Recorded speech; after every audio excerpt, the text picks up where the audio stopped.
you ever wonder what makes a great gamer? Whether you just started or have been enjoying video games all your life, great gaming is not only about cheering on our teammates, but also being there to pick us up when we're down. Guardian down! This hobby is a part of our life, and whatever we decide to play, let's all remember to be good to each other. We're a Destiny 2 podcast that focuses on three things: promoting a positive gaming community, sharing news around the industry and Destiny 2, and discussing thought-provoking topics in the game. We're Guardian Down Cast. Your stories, your community, your destiny.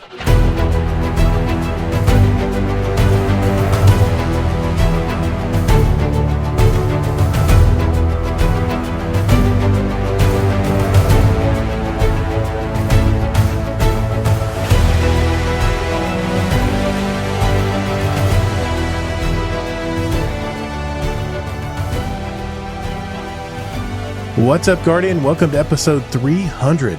We made it, of Guardian Downcast. I'm your host, ToddtheGatr, and I'm a Day One Guardian who loves gaming and especially the Destiny franchise. We're the podcast that's all about your stories, your community, and your destiny. This week, my co-host from the great state of Utah, Kingsley Mack, is with me again. How you doing, Mike? Doing great. Glad to be here for episode 300. Got a tie on and everything, man. I appreciate the effort, man. Anyone in the chat can see that. I know video is a little janky for some of us right now, but I'm wearing a tie ready for the show. Got the Get Toddled shirt, Guardian Downcast shirt on tonight for this occasion. I don't wear that shirt very often, so welcome everybody. Welcome to the Discord.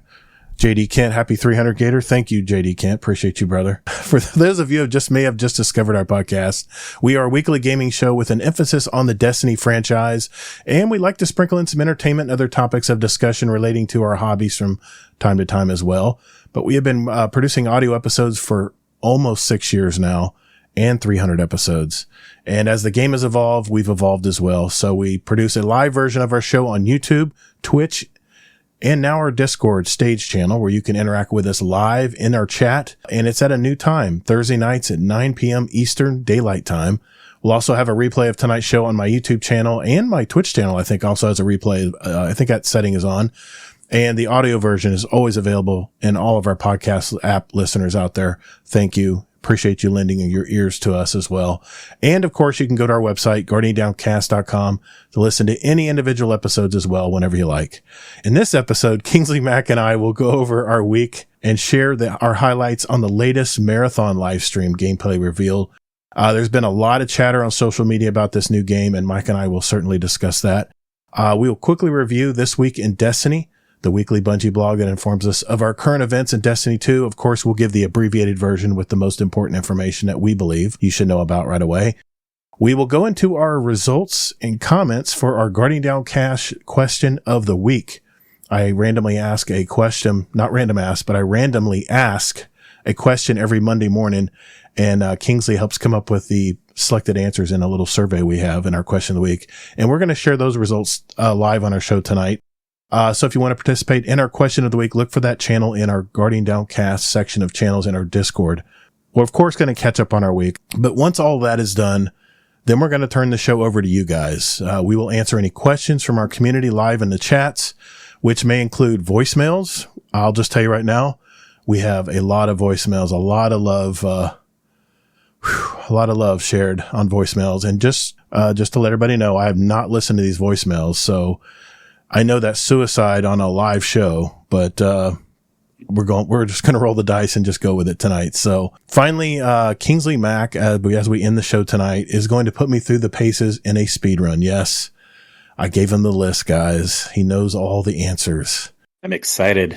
This list, of course, is over 1,000 questions over all these years that our community has submitted for us to ask future guests. And I'm not nervous at all. But I just, from the bottom of my heart, I just want to let you guys know, without you guys, this podcast would have never gotten off the ground back in 2019. So we celebrate our community tonight, if anything else. So if everyone's ready, let's roll. Hey, thanks for listening to Guardian Downcast. There are several ways you can contact us. First, you can find us on X at Guardian Downcast. Or you can find us on our Instagram at Guardian Downcast and see what pics and reels Todd the Gator and his podcast guests want to share with you guys. We have a brand new website too. Just visit guardiandowncast.com, where you can find all of our contact info, leave us a voicemail, give our show a rating or review, search for any past episodes, or even give back to our community. Also, don't forget to sign up for future updates to the show, where we'll also have random drawings throughout the year, and you may win a gift card or even some GDC merch. And finally, you can send us an email at guardiandowncast@gmail.com. Our community thrives on interaction, so get involved and check us out. And later, Guardian. Well, Kingsley, let's get it going, man. Why don't we go over our week really quick here and talk about what we've been doing in gaming and life for this last week? So I'll start with you, sir. Work has been surprisingly more busy this week. Now, busy for me is usually like still first world problems. I still didn't have to drive out that much, but very busy with like remote things, meetings and stuff. No particular reason why. It was. But other than that, on the gaming side, I've been playing lots more Assassin's Creed Shadows, and am finally getting close to being done with the main storyline. I've been pushing through that pretty heavily, but there's still so much more to the game. I'm going to be checking out all the side quests and things like that, and then a couple other games are on my short list to hop into while I'm waiting for other new stuff to come out. I haven't really watched any other TV or movie stuff this last week, except, you know what I do watch a little bit? I don't know if I mentioned this, so I'll bring it up again. Almost every night before bed, I'll watch an episode or two of this show, which you will know the name, very famous show. But I never watched it growing up as a kid because when, at least my age, when, I'm about 10 younger than you approximately, but when my parents would watch it, it was always be like, oh, it's time to go to bed. I hate this. But I've been finally watching MASH. Oh, what a great show. Have you ever watched that show? Of course. I watched it all the time. Yeah. I watched it as a kid. Oh, it's yeah. good. Yeah, it's a very good show. I watched it till the very last season. It was very sad. I cried. Very sad the last season. I won't get, obviously you got a ways to go. And how many like famous people have little cameos on there? Like Leslie Nielsen's in there. John Ritter's in there. Yeah. From Three's Company. Like all these people, I'm like, I recognize those faces, but like kind of, in the show. Yeah. It's awesome, it's a fun one. I should probably pick an old series, but the problem is, Kingsley, there's so many new series that I haven't even gotten to yet, but I'll get into it when it's my turn. Sorry. Go ahead.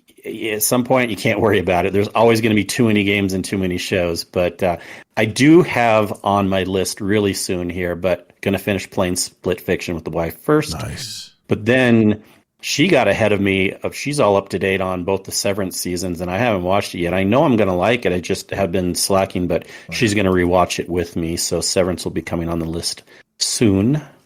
Nice. So I'm excited for that. It's a weird show. Probably one of the weirdest shows I've ever watched, but I think you'll like it. It's very abstract. I'm sure I will. Yeah. Yep. And then just really excited for the show tonight. I did my homework and I have questions prepared for you later and all the other stuff we're going to be talking about. So I'm ready to rock and roll and hear everyone's amazing voicemails and people in the chat. Keep chatting with us. Let us know things and comments and questions. Yeah. I'll try to flash them up on the screen on YouTube.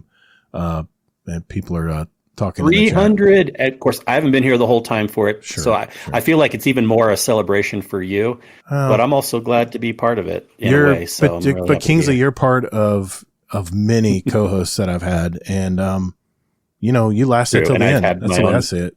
Yeah, and of course, you had a long-running podcast, the Guardian Hub. I mean, I tuned into it every week, man. I love listening to you guys over there. It's a shame it had to go away, but times change, people's things change in their life, and it is what it is. But hey, you got a home here now, so that's the important thing. Exactly, so, and that is good that you can be the master of the house because I do not want to be, but I love helping give an opinion.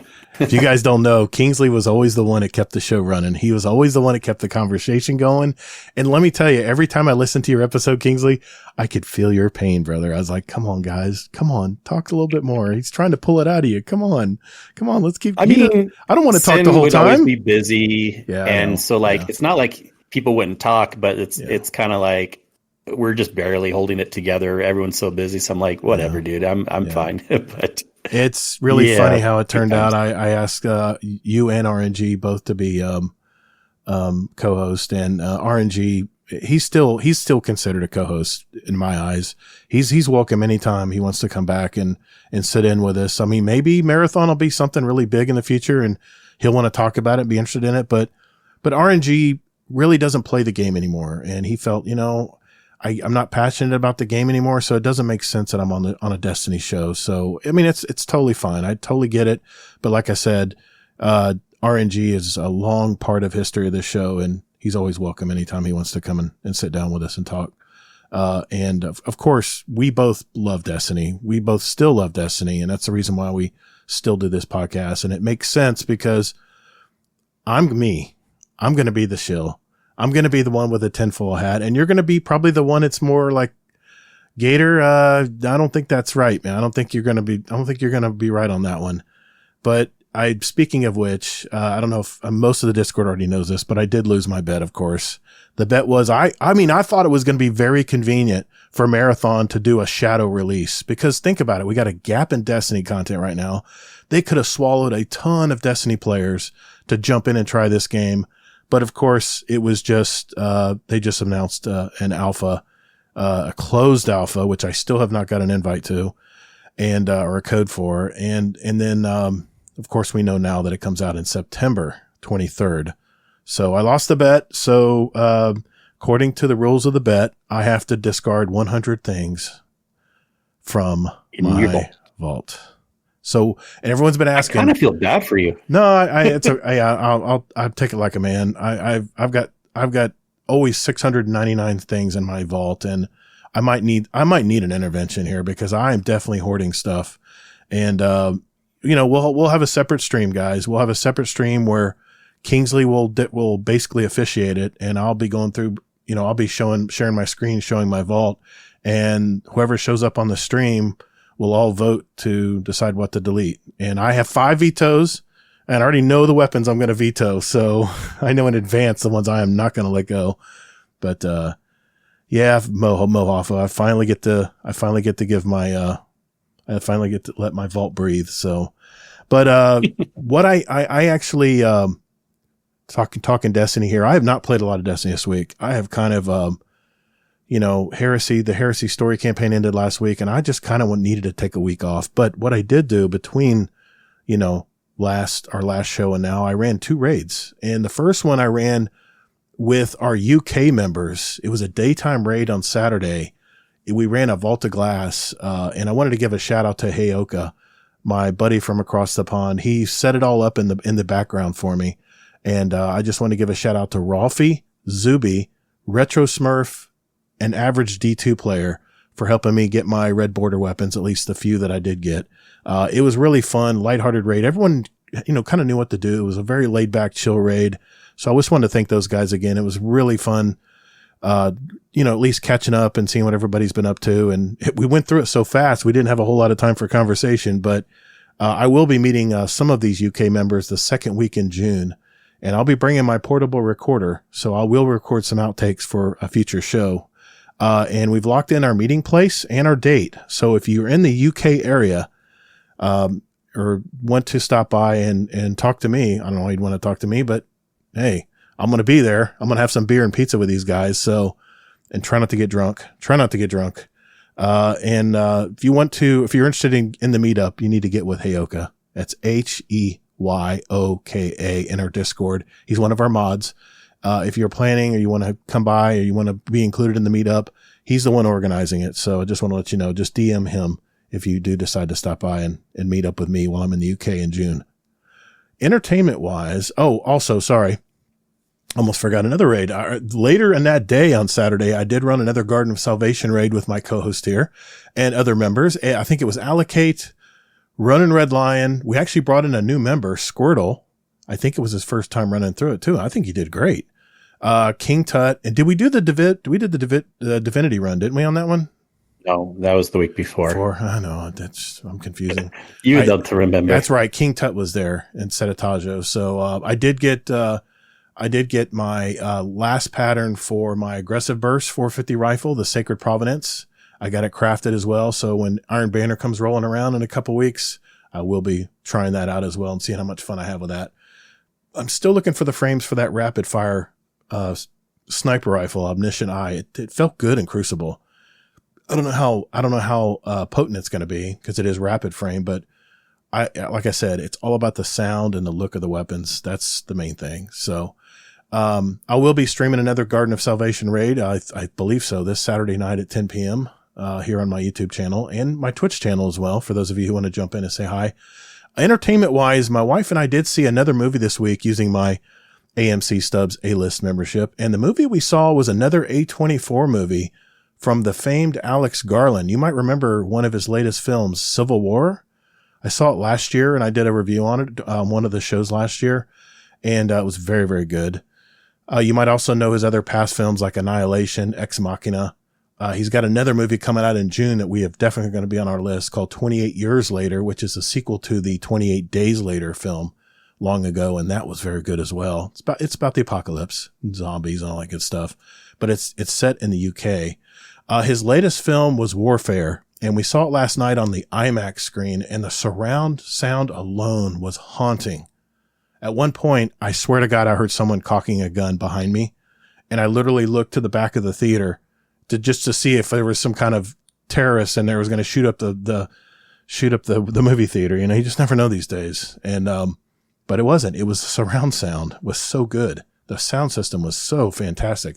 And of course, we're watching it in IMAX. The sound is just every shot of the weapon. You can feel it in your chest. It was just so, you just felt like you were right there in them, in with them. But, the film was really good. The entire film is about one singular moment in the Iraq conflict where Navy SEALs are getting trapped in an inner city, a home that they decide to take over and do sniper reconnaissance on. That's all I'm going to tell you about it.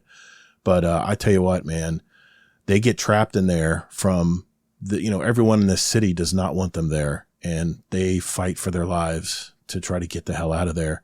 And, I know for some of our veterans out there, it might be a little bit too real. Because I mean, just the gunshots alone, I don't know if some of our soldiers, I mean, this film really showed what our soldiers went through and how much head trauma they went through. There would be moments where F-16s would just jump and just lay, they called it show of force. They would lay down like carpet bombs or some kind of sonic weapon. And you could see every time they dropped that weapon, the soldiers suffered too, right there along with them. And, it was just, it was really intense movie. It is based off memories of the actual men who were involved on the ground in that very conflict. So yeah, it just showed, like I said, how much our servicemen go through. And, it was really intense. I really was appreciative of what I did have in my life when I walked out of that theater and how these soldiers fought for our freedom. I mean, I get real emotional when it comes to our veterans. So, it got 93% from critics and audience. And I agree. It was a very gripping movie. It made you appreciate, like I said, the freedoms you now have in the present. I give this one another 4 stars, a solid, good movie.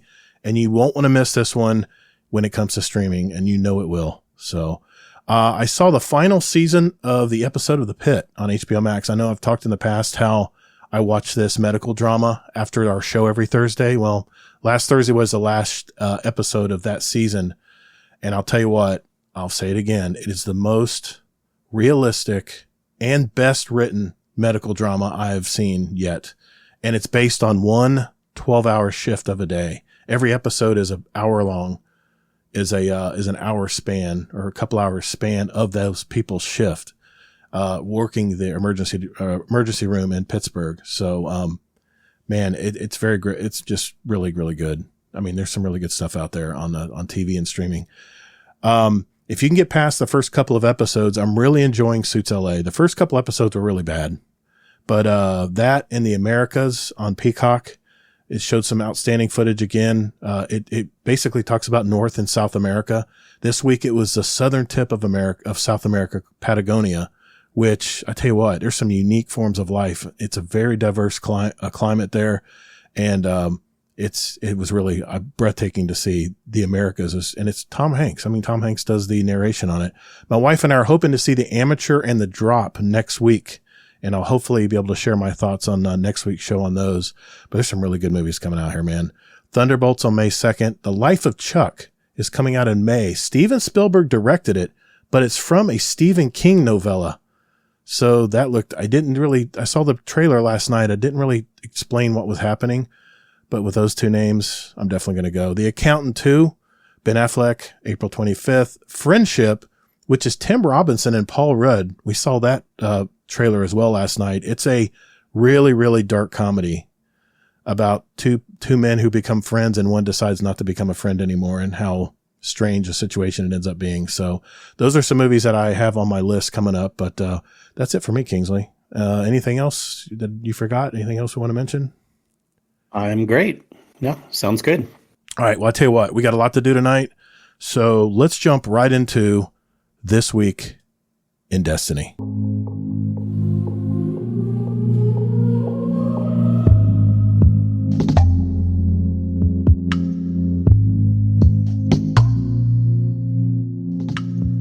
Hello, this is Admiral Nips from Potato Thumbs Podcast. You're listening to Guardian Downcast. And while your state sucks, you're still probably a pretty decent person.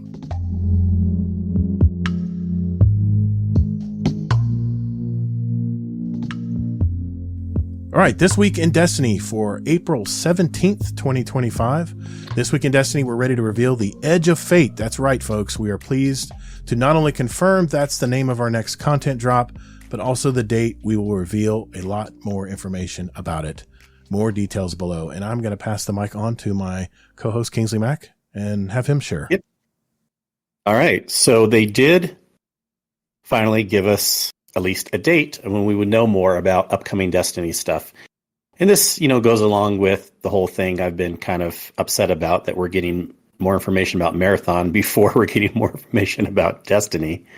It kind of goes proving my point that I think they're just trying to distract us. But anyways, we do know that May 6th, 9 a.m. Pacific, so noon Eastern, we will get a reveal. Now, May 6th is also the date when the Ride of the Nine stuff comes out, the dungeon update.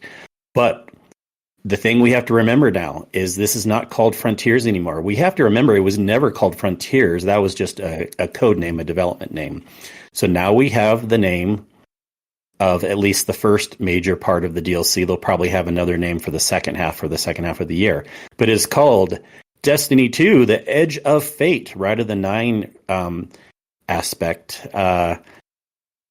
This also confirms some rumors I've read. I'm not going to get into all of it because we shouldn't anyways, but I'm a little disappointed because based on what I know might be coming out. But what's your first idea on this, knowing more May 6th and that it's 9 focused? I've always wanted to know more about the 9 ever since Xur was in that tower in Destiny 1. I wanted to know what this dude was about, and I'm so glad they're going down the road to talk about the 9, because I know a little bit of them from past seasons where I think there was someone that was Drifter's friend. I don't even know who. It was one of the 9 members of the 9 that Drifter was flirting with and was almost like romantically involved with, or at least friends with.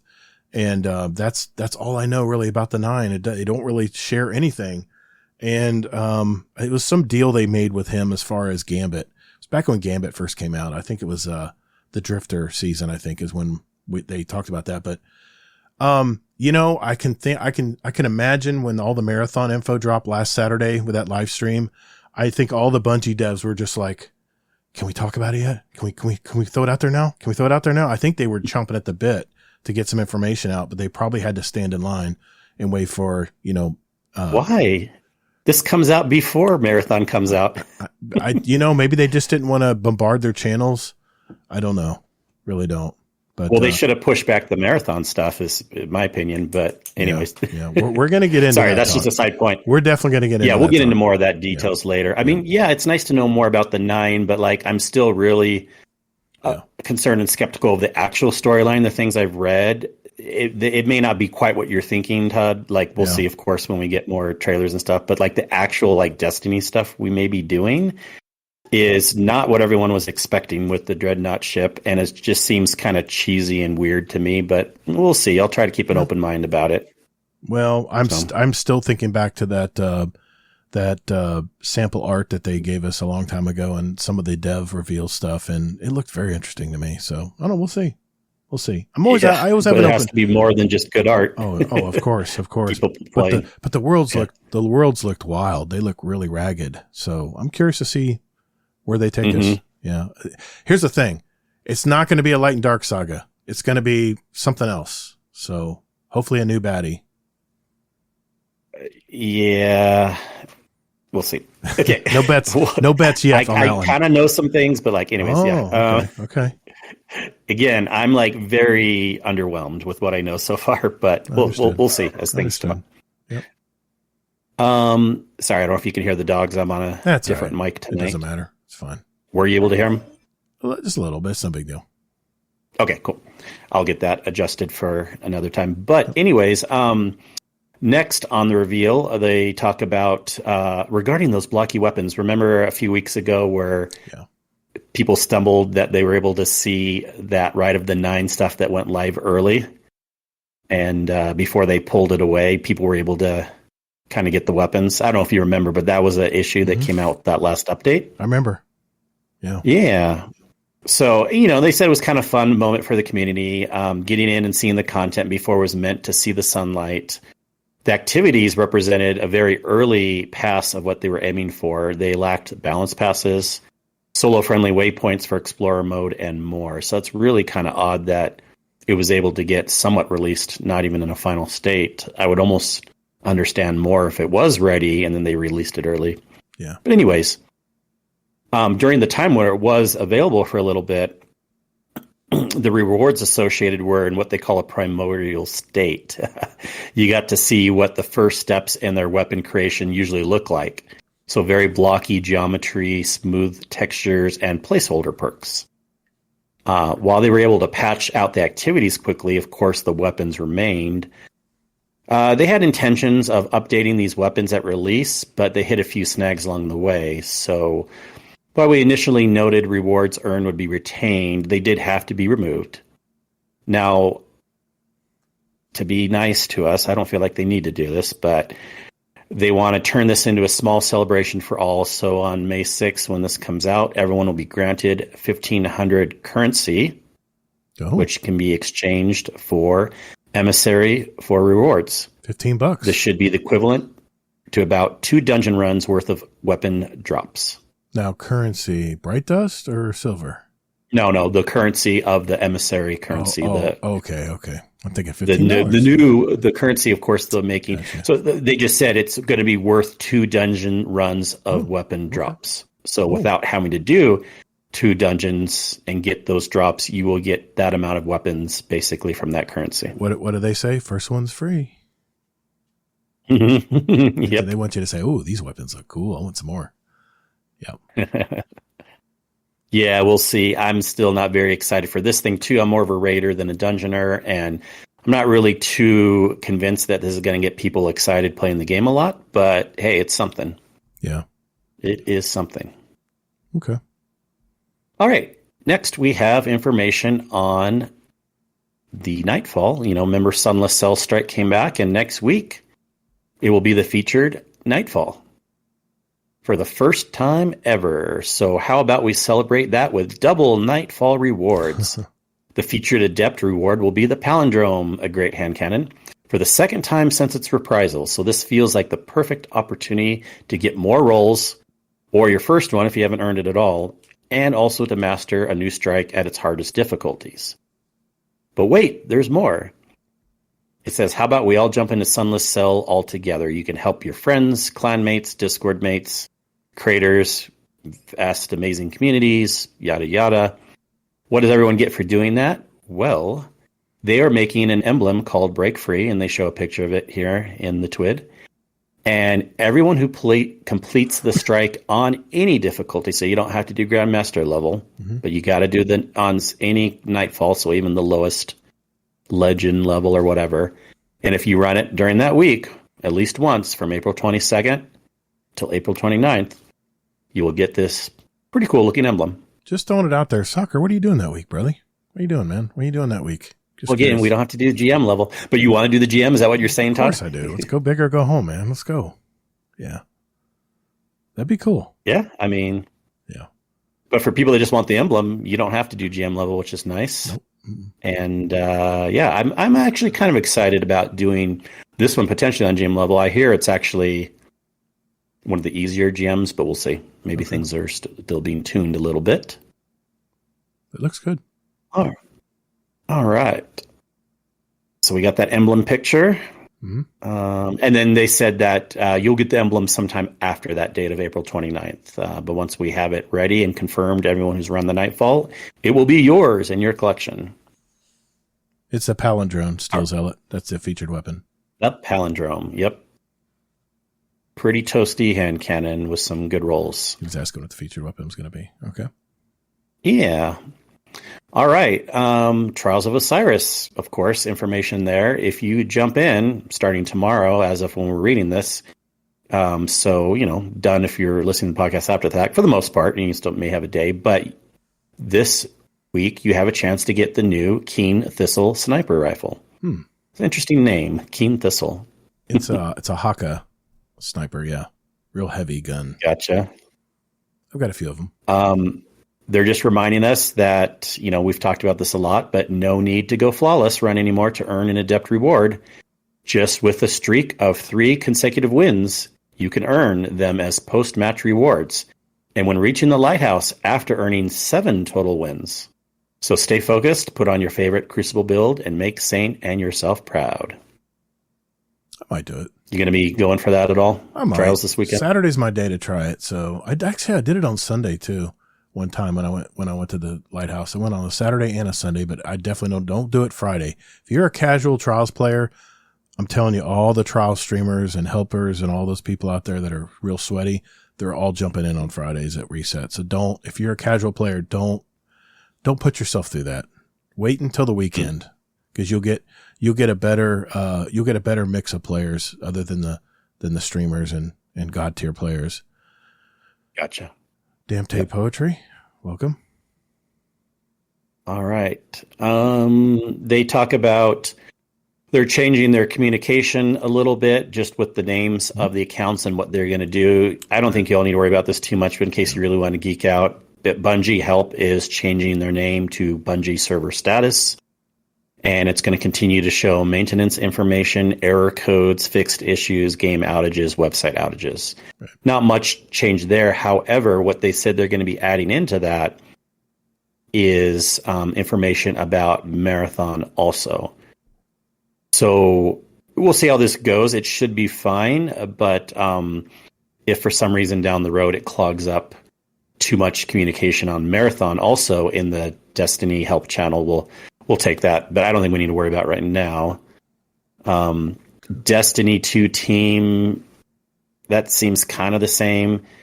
It's going to be more kind of like what was considered Destiny news before, but insights from the team, community highlights, patch notes, also bugs, workarounds, and fixed timelines. So this one is definitely just Destiny 2 information. So it's kind of like Destiny News, how it was before, but they will have a little bit of Destiny Help in there also. So maybe a little more focused on Destiny 2 there. And then the Destiny the Game channel. And by the way, these are all on Discord, Blue Sky, Twitter, X, Threads. Just reminding that they have their communication in all those places. Destiny the Game is staying about the same. That's more of a marketing one. Yeah. Game news, reset information, blog post, community highlights. They come out with those little things like, have you tried the Nightfall this week? Hop in. Just kind of those fun little things. Yeah, right. Okay. So nothing too crazy there, but just they wanted to let us know. Right. They remind us about community features and community highlights. And over the years, they've greatly enjoyed following creators through this community and highlighting their content, gameplay guides, outstanding artists, cosplay, in-game fashion, you name it. Yep. So we frequently feature this content with our blog to shine the spotlight directly on these players. And to give them a token of thanks for their time via community emblems, we appreciate all who create within the community, especially when your inspiration comes from the heart. We'd like to give a reminder to all those that some emblems have rules and requirements. Every so often, we also highlight or feature content from our social media accounts. We would like to share more community content more frequently in our social media channels. A quick reshare isn't always going to lead to an emblem unless we have an emblem giveaway announced, but any creative endeavor featured in the TWID will qualify. So, TLDR, they want to focus on even more, maybe have a little smaller ones, shout-outs on their social channels. You probably won't get an emblem there, but if you do get featured in the actual TWID, you will still get that emblem. Okay. New Bungie bounty. Did we already talk about this? No, maybe it wasn't in a previous TWID.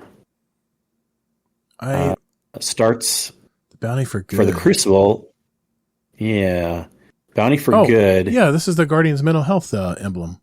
I feel like we talked about it some. Yeah, we but did. Maybe we didn't. Well, we did. Yeah. Yeah, those. But they're reminding us. Yeah, definitely. Mm-hmm. Definitely want to do that. Yeah, those are some good guys, man. We tried to get them booked on our show, and the schedules just didn't line up. But we might talk with them later in the year, possibly. I'll get with Nate on that and see if we can bring them back when their next campaign is coming around. But yeah, they're a reminder. It starts Tuesday, April 22nd, and you can support their work, their important work, by donating to our Stress Awareness Month campaign. A $10 donation earns the awesome Love is in the Mind Saver emblem. So you can check out that emblem in the TWID also. Definitely jump on that, guys, because they only do a few campaigns every year to raise money for probably their next budget year of, they mail out mental health kits. That's the main thing they do with the people who ask, and they go to conferences and all that stuff. So make sure, just pay the $10. I mean, you'll get a cool emblem to boot, but it's going to a really good cause. So definitely jump in and get that. Mm-hmm. All right. Destiny 2 Fashion Week is back. They have a lot of themes that you can look at. We won't go through the whole long list. Yeah. But things like, Cherry Blossom, Happy Birthday Armor, you can pick your theme. Artifact Seeker. Yep. There's a bunch in here. There's a lot.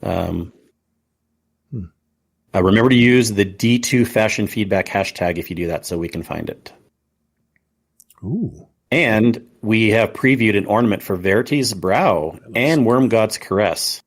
What do you think of these? I like it. That looks good. I like the half face. That looks really good. The Verity's Brow is the ugliest helmet ever. I mean, if you're a Void, right? If you like to use Void, it's very nice to have, but man, that's much better. Much better. And this is coming out for along with Edge of Fate. So they're kind of giving us a preview of that, what this ornaments look like. Very nice. Check it out in the TWID. Player support report. Todd, is anything broken this week? Shit, I wish I had my shit's broken on.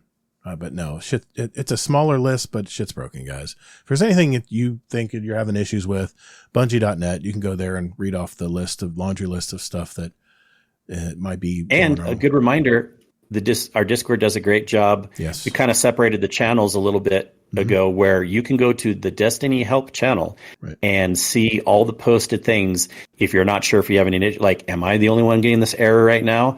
Go to that channel. You'll see if it's a known issue with Destiny or whatever is going on with the game. Sounds good. So we have some good resources on our Discord. Excellent. All right. What else? Artist of the Week. Yeah. Good stuff there. Good stuff as always. And, they're excited, of course, to give us more stuff. Can it be May 6th already? That's got to be. I know. That's Cosmo, I think. Yep. Can't see all your reactions. Of course, it'll be a fun, whatever they show us, Vidoc video trailer, yada, yada, yada. But, we will see when it comes out how it is. So that is all for this week.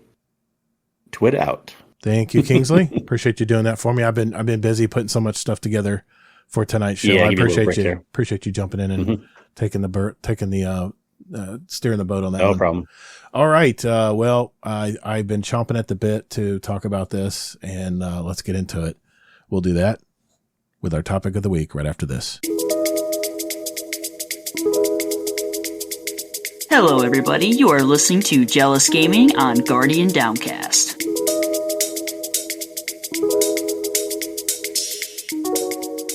All right. I'm going to combine actually our question of the week with our discussion about the marathon gameplay reveal. It basically was a live stream this last Saturday. They covered a lot. They talked about a lot of stuff, but I still think they didn't tell us enough. But our question of the week is, now that you have seen the gameplay and Bungie's live stream about the new marathon, what are your feelings about it now? Because we asked last week, are you interested in marathon without anybody seeing anything? So we figured we'd revisit this question now that people have seen a gameplay reveal and stuff. And 14% said, I love it and I'm all in. The majority of people responded saying there are things that I liked, but some questions unanswered. So we'll see. That was almost 62% of our respondents said that. Mm-hmm. C, which was, I do not like what I saw in this game is not for me. That was about 10%. And then finally, just for funsies, we put, what is marathon? And 14% said, what is marathon? You told me to put that. I did. And I actually voted for it. I was being a smart ass. So I get that. But, we had a lot of comments on this, man. Tazo Trade chimed in and said, definitely needing to try out the alpha or beta if available. I won't pay for this game without someone playing it first. If it's a cost game rather than a free to play, and I do end up enjoying it, I will still only buy it on a discount, only if it's about $20-ish for the game. Even if I enjoy it, I don't see myself playing nearly as much as a proper PvE game. Moyu Monger chimed in. He says, I really love Hunt Showdown, and I'm very excited to play a more friend compared to Tarkov extraction shooter. More friendly, I think is what he's trying to say there. The gameplay looks good, and I'm glad it's not a hero shooter. I think one feature I would like, and maybe it's been discussed, but something like a save a weapon feature, kiosks that you can bank for loot at for a feature game. Something that you interact with in the middle of the game, that you place a weapon or some piece of equipment, and then it gets beamed out of the game or into a menu storage or whatever you have you. Then you lose out on the weapon in that instance, but then you can use it in a different game, almost like sacrificing a better chance at a current game to really boost your odds. And I'll talk about that. McMaximo said the only thing that sounds worse than a PvP game is a PvP game that also adds in really tough AI enemies. And from what I'm hearing, these AI enemies will kick your butt. Bungie themselves says there's a lot of death in this game, so you can imagine how miserable that would be for me, a not so great PvP player. Hard pass. And then finally, Deadpool One Merc said, it looks interesting, but I'm still not sold. I'd like to play the beta so I can get a better experience. Just watching something doesn't do it for me. I got to actually get a feel for it. All right, so we kind of got an idea of what our community thought about it. So what do you think? Yeah, I want to talk about the poll. Yeah, go for it. Go for it, sure. So we had 21 responses, which is good. Now, I expected people would vote this way. I mean, this didn't really change anyone's opinions one way or the other yet. People that were unsure before are still unsure with the reveal. Most people, and I heard you might be different, but I'm about the same too. I don't feel more one way or the other. Like, we really have to just play the game, see what the price is and everything. But this poll didn't change this reveal didn't really change many people's opinions one way or the other. So many people are still just unsure at this point. What do you think on that? I'm going to be totally honest here. When I first saw the gameplay reveal, I was underwhelmed.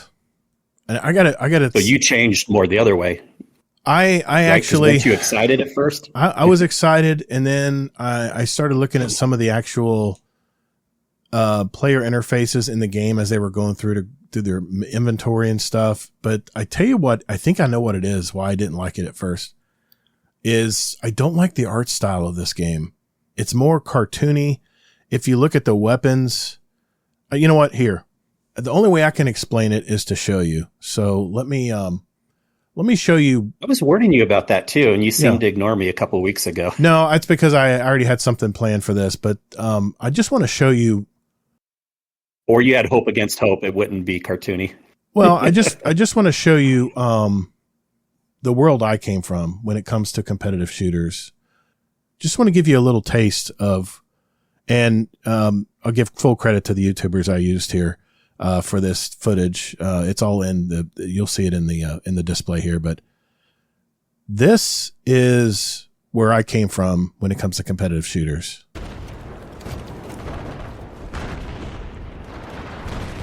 Look how realistic these shooters are. I mean, this is Battlefield 4. This was a game I played a ton of hours in. Okay? And then, of course, they went to Battlefield 5, which was this was more of a World War I shooter. But you can see how realistic this game is. I mean, look at this. Everything has vibrant colors and everything looks so real, like you're right there. You transform into the game. And then, of course, your regular Call of Duty stuff, you know? I mean, look how realistic all this stuff is. Look how clear the textures are. Look how everything looks. It just looks so crystal clear. And, of course, what I love to play is, of course, Call of Duty Zombies. I have to mute this. But you can see super clear gameplay. And I mean, you feel like you're right there, right?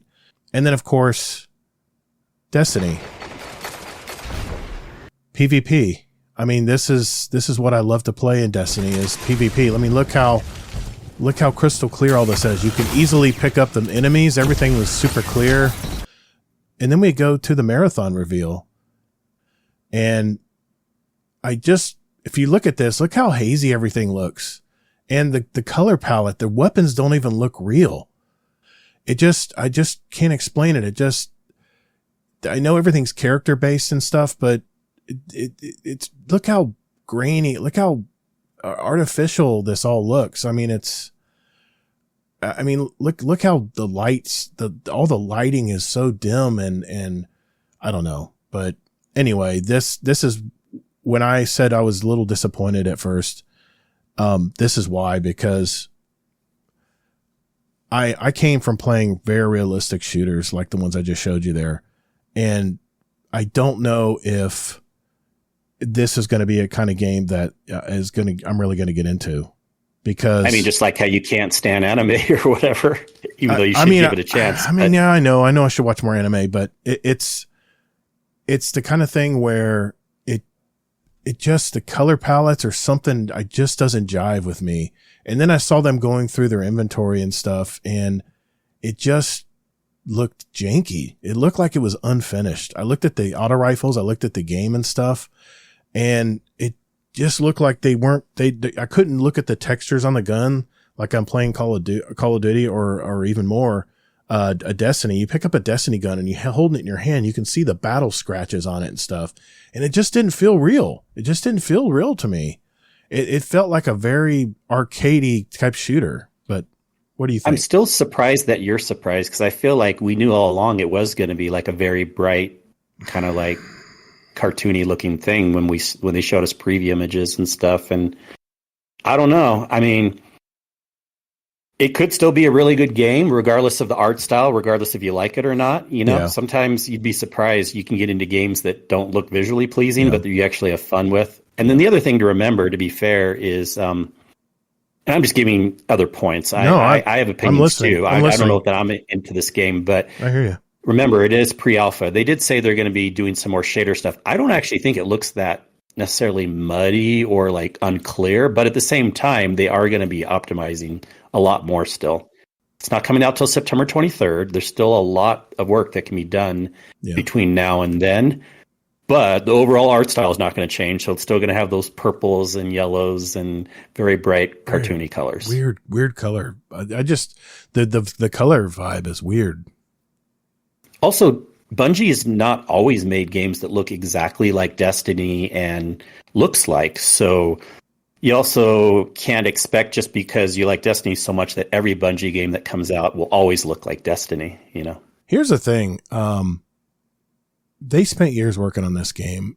I just don't Mega Christian videos. I love Borderlands. I love the cell shading, but it's a PvE game. It has story, and you can still see you can still pick up on reactions and it's a different kind of texture. But yeah, absolutely. If you're talking about Borderlands gameplay is amazing. And the voice lines are second to none. The character voice lines and stuff, the voice acting is very good in Borderlands. And Borderlands 2, I mean, I put so many hours in that game. Here's the problem with Borderlands 2 though. Once you play through the entire campaign with all the characters, there's nothing more to do. I'd never really had fun going back and playing the whole story again on another character. It just was boring after a while because the story doesn't change. Yeah, Destiny 2. Yeah, exactly. On another character. It's kind of the same, but I'm thinking here, they spent all this time on this extraction shooter when and you're going to probably agree with me here, I think they should have spent time making a new, not even Destiny, but a new PvE game. I think they should have come up with I'm surprised to hear you say that because, like, don't you think truly, if you had, because you like PvP a lot, so if they made a good PvP game, do you think it's better that for the greater good, not for your opinion, let's assume the PvE or the PvP game is great. Yeah. Do you think they should have made a PvP game or a PvE game? Here's my greater good. Here's my my train of thought on this. I think Bungie realized they could not keep up with the pace in Destiny 2 of creating, because they would spend half a year or a full year in advance creating content for us to play in PvE, and we would gobble it up. And then people would be complaining there's nothing left to do in Destiny. Remember those days? There's nothing left to do. I've already played all the campaign. I've already jammed through I jammed through the whole story in an 8-hour session on day one. Too. Yeah, yep. These days too. And I think they said, you know what? We need to get smart about this. We need to create a game where they probably looked out there and said, what is a game we can make where we only have to produce content a season at a time, and light content, like not anything, the basic overlay of the game. In other words, the maps are all going to be the same. They don't need it. If they make those, they're hard assets. They're in there. And all we have to do is just throw new gear and stuff at them and make up a few new things. Maybe a new shader or some new armor, or a new cosmetic or something. It's a lot easier to do that on a game that is repeatable. And the one thing that Destiny, I don't think has ever had a hard time with their PvE game in Destiny 2 is having an activity that people want to play over and over again. The seasonal activities, to me, once I run through them 4, 5, 6, 7, 10 times, I don't want to see those I don't want to see those activities again. Once you run through them so many times, they're all the same. It's like me playing Borderlands again on the second time around. It's just not fun. You know what's going to happen. There's no surprises. It's like watching a movie again. You're like, I've already seen that movie. And there's no surprises. I'm not going to get the same impact from watching that movie. So I think they said, you know what? What can we make that has a repetitive play cycle that people will have fun over and over again? Which, to me, that's why I play a lot of Crucible, because every game is different and I have friends that enjoy it as well. What is something we can make that is a repeatable activity? Something that we can just refresh every now and then, that, we don't have to come up with big cutscenes and stuff. And I think they said, we need to make a PvP game. And however, though, even Bungie said that this game is probably not for majority of Destiny PvE players. And that goes to my second point, Kingsley. Yeah. Why on earth would they make a game that's not for Bungie lovers, that isn't for people who love Bungie games? Well, I have an answer to that, because you being the shill, you can't think outside of your experience, but maybe people that don't, maybe still for the greater good, even though we won't enjoy it, more overall people will enjoy it that don't play Destiny, that haven't been on Bungie bandwagon yet. It's possible. Yeah. I don't know that that'll happen, but it's possible. Well, and then there's the rumored $40 price tag. I think that's the rumor, that it's going to go for $40 like Concord did. And I think Bungie's banking on even the non-PvP players in Destiny. I think they're still going to buy it. I think there's still a lot of them are going to buy the game. I think even if you say you're not going to buy it, you're just the curiosity factor, and $40. I mean, for most of us adults, $40 isn't going to break us. Might spend and invest $40 in the game. And I'm thinking, because you're investing $40 in the game, and this isn't true for everyone, but you almost feel like you have an investment in the game. So you at least want to give it a fair shake, right? And then once they get hooked on that repetitive gameplay cycle and the activities, and once they start getting experience in the worlds, and after they died a million times, start getting smart. And from what I'm hearing, map knowledge is going to be everything in this game, because they're going to have 4 maps, I think, is what I heard. Of course. And when you know your map knowledge, that's half. I mean, even in Crucible, because they cut so many maps back, knowing where to go in the maps and knowing where the sight lines are, that is such an advantage for someone just walking in there not knowing where the hell everybody's going to be going. So I think the fact that Bungie kind of learned their lesson about sunsetting armor and weapons, and how that really put a black eye on their studio, I think that's another reason why they're going to refresh loot every season too. Every season it's a wipe. Everything gets wiped and you start all over again. I think the reason that's important is because, one, you're going to say, hell with it. I got this gold gun or this gold camo or ammo or a backpack or whatever it may be, or I got this legendary rifle. I need to use it while I got it. And I think it's going to have that. It goes against my grain, because I like to collect stuff and I want to pull stuff out and have fun and play with things that I've had stored. And I'm like, okay, like that Sacred Provenance aggressive rifle I finally got crafted. As soon as Iron Banner comes around, I'm going to put that sucker in my inventory and go play it. That's the sauce, man, in Destiny, that you can grab a weapon anywhere in the game and jump into Crucible and see how it kills other Guardians. But with this game, it's going to be like Borderlands. I mean, it really is. What happens in Borderlands? The weapons erupt out of an enemy or a boss when you kill them. The weapons just go everywhere, and everyone's out there just scooping them up. And sometimes you'll get a really great weapon. Like when I played Borderlands 3, and I didn't play it all the way through, it lost me. It wasn't like Borderlands 2. I got this one gun that had like subwoofers on it. I was like, this is the coolest gun. It actually throws a sonic blast at enemies and blows them away. Well, what happened when I got to 2 or 3 levels above it? I wanted to keep it so bad. I had to destroy it because, one, I had limited vault space. I couldn't hold everything, and the gun was useless against the level enemies I was now fighting. So I think it's going to be the same way. It's kind of the same mentality, at least with Marathon, is the fact that people will grab a gun, say, oh, this is a good gun from what I've heard. Go use it. And when they die, they don't have a second thought. They're looking for another one of those guns again or something like that. And I think that's what they're counting on. They don't want people stacking up their vaults like they did in Destiny, which we're going to fix that problem soon. But I mean, what do you think about that part of it? The guns. Well, on that part specifically, funny enough, that's what would get me a little more likely to try the game. I kind of like the idea of when you go into a game, that you're kind of like, people are somewhat on level playing field, and you're just trying to, it's like a puzzle. You're trying to work with what you have, rather than like, oh, I've earned all these weapons, I'm going to hold on to them forever. And some are meta, so it's like, always use those ones because it's obvious. I would actually rather it be more variable. And I like the idea of master resets for season. I still don't know that I'll love this game, because it's not really a game that I would be into. Yeah. And then I want to talk about, unless you want to do something else first, but I do want to talk about how we predict it'll do, and the community in general, what they're thinking about the game. Not our community, but like the world community in general. I wanted to read a post here in our Discord chat.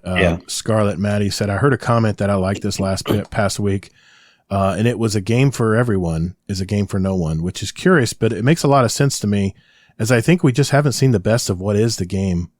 What is in the game. Not sure. I don't want to make excuses for them, but I would like to have fun in the worlds they make. Certainly. As far as that, this is what boggles my mind though. Why would they make a game that only 10% of Destiny players are going to jump into? Man, that is a hill to climb, man. That is a hill to climb. So what they're counting on that. Go ahead. Yeah. If let's say, because you're thinking too small-minded, and remember, not a lot of people play Destiny these days in the big picture, but if they make a game that only 10% of the people of Destiny are interested in, but if like 30%, I know this isn't going to be the case, the general population is interested in, that is way better than caring just about the Destiny people. Yeah. And I think there is potential here. That was going on one of my next points about, I think this is a game for slightly younger people. I don't just mean like kids, but like slightly younger people. A game for people that are PvP adjacent, that are maybe into these other types of games. That some of those people that I've talked to behind the scenes are actually at least a little more open-minded and interested in this game than you and I are. So that is a potential data point that, again, the overall, calling out millennials, Gen Z, whatever, but the overall, even if it's not good for Destiny people, I don't care. Bungie probably doesn't care either, as long as they can get the overall community interested in this game. When I say overall PvP extraction shooter type people that would consider playing a game like that, if they can get a lot of those people, who cares if you don't like it? Who cares if I don't like it? At least the game will be successful if they can get those people and do good with it that way. Well, counterpoint, there are a lot of Destiny players out there. They're just not playing Destiny right now. As soon as they drop some fresh meat on the bone, watch how many people flock back to play Destiny. Yes, it's not the same numbers as Lightfall. People got burned and a lot of them didn't come back, but there's still a very large contingent of Destiny players out there that are just waiting for something new to come out.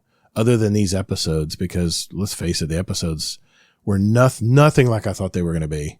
They fell flat. They had so much opportunity there, but I'm not going to go down that road. But here's the thing, Kingsley, my second counterpoint, Tarkov, PUBG, Fortnite, these are very, very strong games as far as player loyalty and communities that play together in these three games alone, not to mention the other, even higher tier, higher level games. I don't know. Do you really think Bungie is going to be able to pull people away from these games? Do you really think it? And that's by the way, that's a small ecosystem of extraction people who like to play extraction shooters. And I don't even know if there's people in our Discord here that even know what an extraction shooter is. Probably have never played one before. Again, that's because we're the Destiny people. But yeah, I still think, I'm trying to find the line too that Bungie even said. I still just think like you're thinking it too much on a Destiny and just your point of view thing.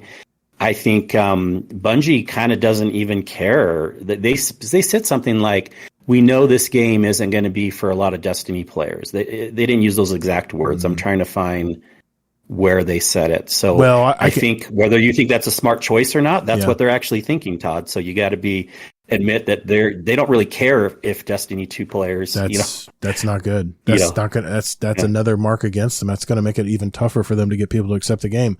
But I did notice that the TTK was about the same as Crucible.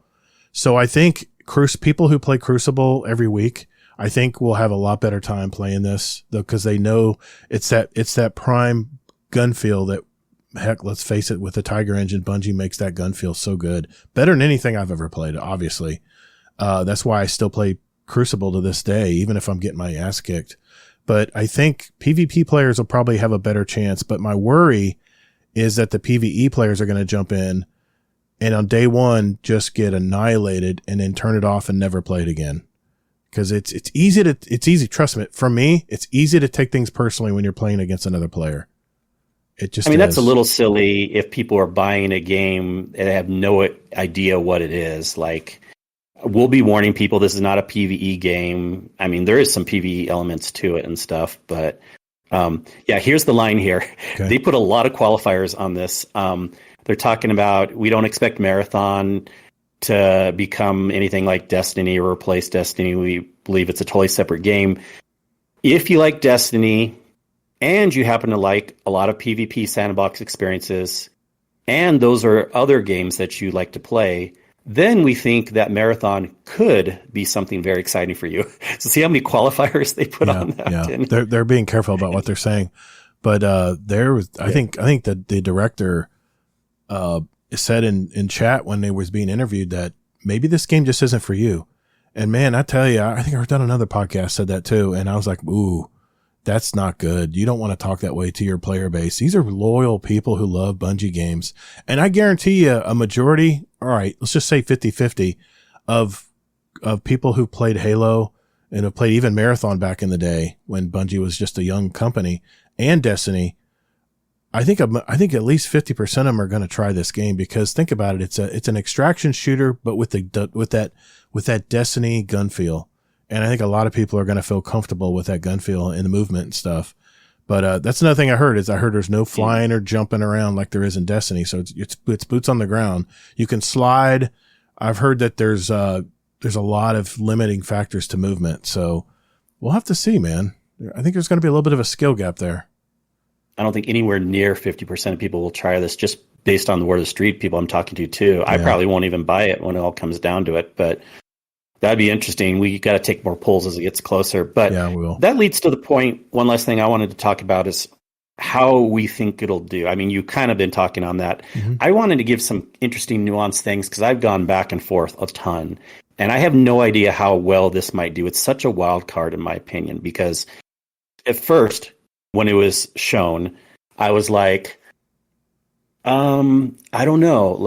And then I was talking to some people and in adjacent communities and stuff, and at least some of the things they were saying were not negative. They were like, actually, I think I might try this. It looks kind of interesting. There's some cool aspects that they're doing here that are different than Tarkov or this or that or whatever. And so then I was like, you know what? Again, this may be just a totally different community that we're not in, of people that'll try this game. Then, so I was kind of positive at first. Then, like a day or two later, I was negative again, because some print people did some informal polls on Twitter, just community world in general. I don't know if this is true, but from what I saw from some informal polls is up to 80% of people online said, like, I'm not interested in this at all. So I'm like, oh boy, that's not great news. But then I changed again, because what might be a wild card here too is I kind of predict that, and we always say that Bungie does good marketing, but no. I mean, like, I think this time around for this game, especially since it's a new game, it's not like they're just marketing Final Shape or something. This is a brand new game. I think marketing is going to be off the charts with this game, especially as it leads up. It's still pre-alpha right now, but they're going to do so much, like more than we ever saw with Destiny in the past. With, remember, like the Pop-Tarts you could buy and this and that and the Rockstar drinks or whatever the hell, all the different things that they did back in the day. But even just, they were smart already. They did this campaign on Discord where you can see a little advertisement for Marathon and get a little thing around your profile picture. Yep. And that's going out everywhere, not just in Destiny communities. And people are like, oh, what's this? And they might click on it. They might get that little thing and watch the video. And I think the commercial video for Marathon, the one that we have so far, is pretty good, actually. Yep. So people may watch that and they may actually be talked into getting this game. Now, that's a different point than how good it actually does long run. But I think if they can do that $30, $40 price point, and if marketing is really good, which I'm predicting it will be, I at least think the initial buy-in and this game, I'm going back and forth all the time on what I think it'll do, but right now I'm more on an upswing again, where I think at least initial sales will do really good for this game. Sony learned its lesson with the what was the game that flopped? Concord. They didn't do any marketing. It was just kind of shadow dropped, like just real quickly. I mean, there was very little lead up to it. They had one so-so promotion in at the Game Awards, showed the different characters and stuff, and I thought it was okay, but there wasn't any really hype over the game, and I think Sony's going to throw money at this, man. They are definitely going to throw money at this. They will. Yeah. And here's a couple positives in the live chat, too. Rodimus says he'll spend the money to try it. Yep. And then I was surprised by that. Prince Riznes says, I feel like there's so many nowadays that the only reason I'd be willing to try it is for the visuals. And visually, it's very different, which seems fun. So for him, it's actually a benefit. He's willing to try this game because it looks different. It's the color palettes that are just wigging me out. But for me, it's going to depend on, one, is the game repeatable? What's the progression plan? How important will be the loot? Will build crafting be worth it compared to Destiny 2? Because they did say there was some build crafting in this. The one thing I think that they're going to be adding in the game, and one of our one of our members in our community, I think, commented on this in our question of the week. Is Moyu Monger. I think they're going to have something where you can save one item that gets shot to your vault in the cloud or something, because maybe just to appease the PvE players who want to at least try to collect a weapon and be able to jump in a fresh game instead of mid game trying to pick it up, and try to make and see how it works and stuff. And another thing I think they need to have, like Apex had, they're going to need a shooting range, man. You got to have a place where you can go and test these weapons and get good at using them. See what the recoil pattern is and stuff, Think of all the content creators that can make gun videos on the certain gun that you get. If you get this legendary gun, here's how it fires. If you get this mod on it, this is the way it'll fire. It's unlimited content there for a marathon, which only makes the game more playable. The more people see these videos, they get hyped to play it. And live streaming, of course, is going to be very important as well. I think there's going to be a lot of Destiny content creators that are going to push it. They're definitely going to put it in their repertoire as far as streaming games. Like I said, it's going to depend. I've heard some things this week that got me excited, that made me think, okay, maybe I'm not giving this a chance.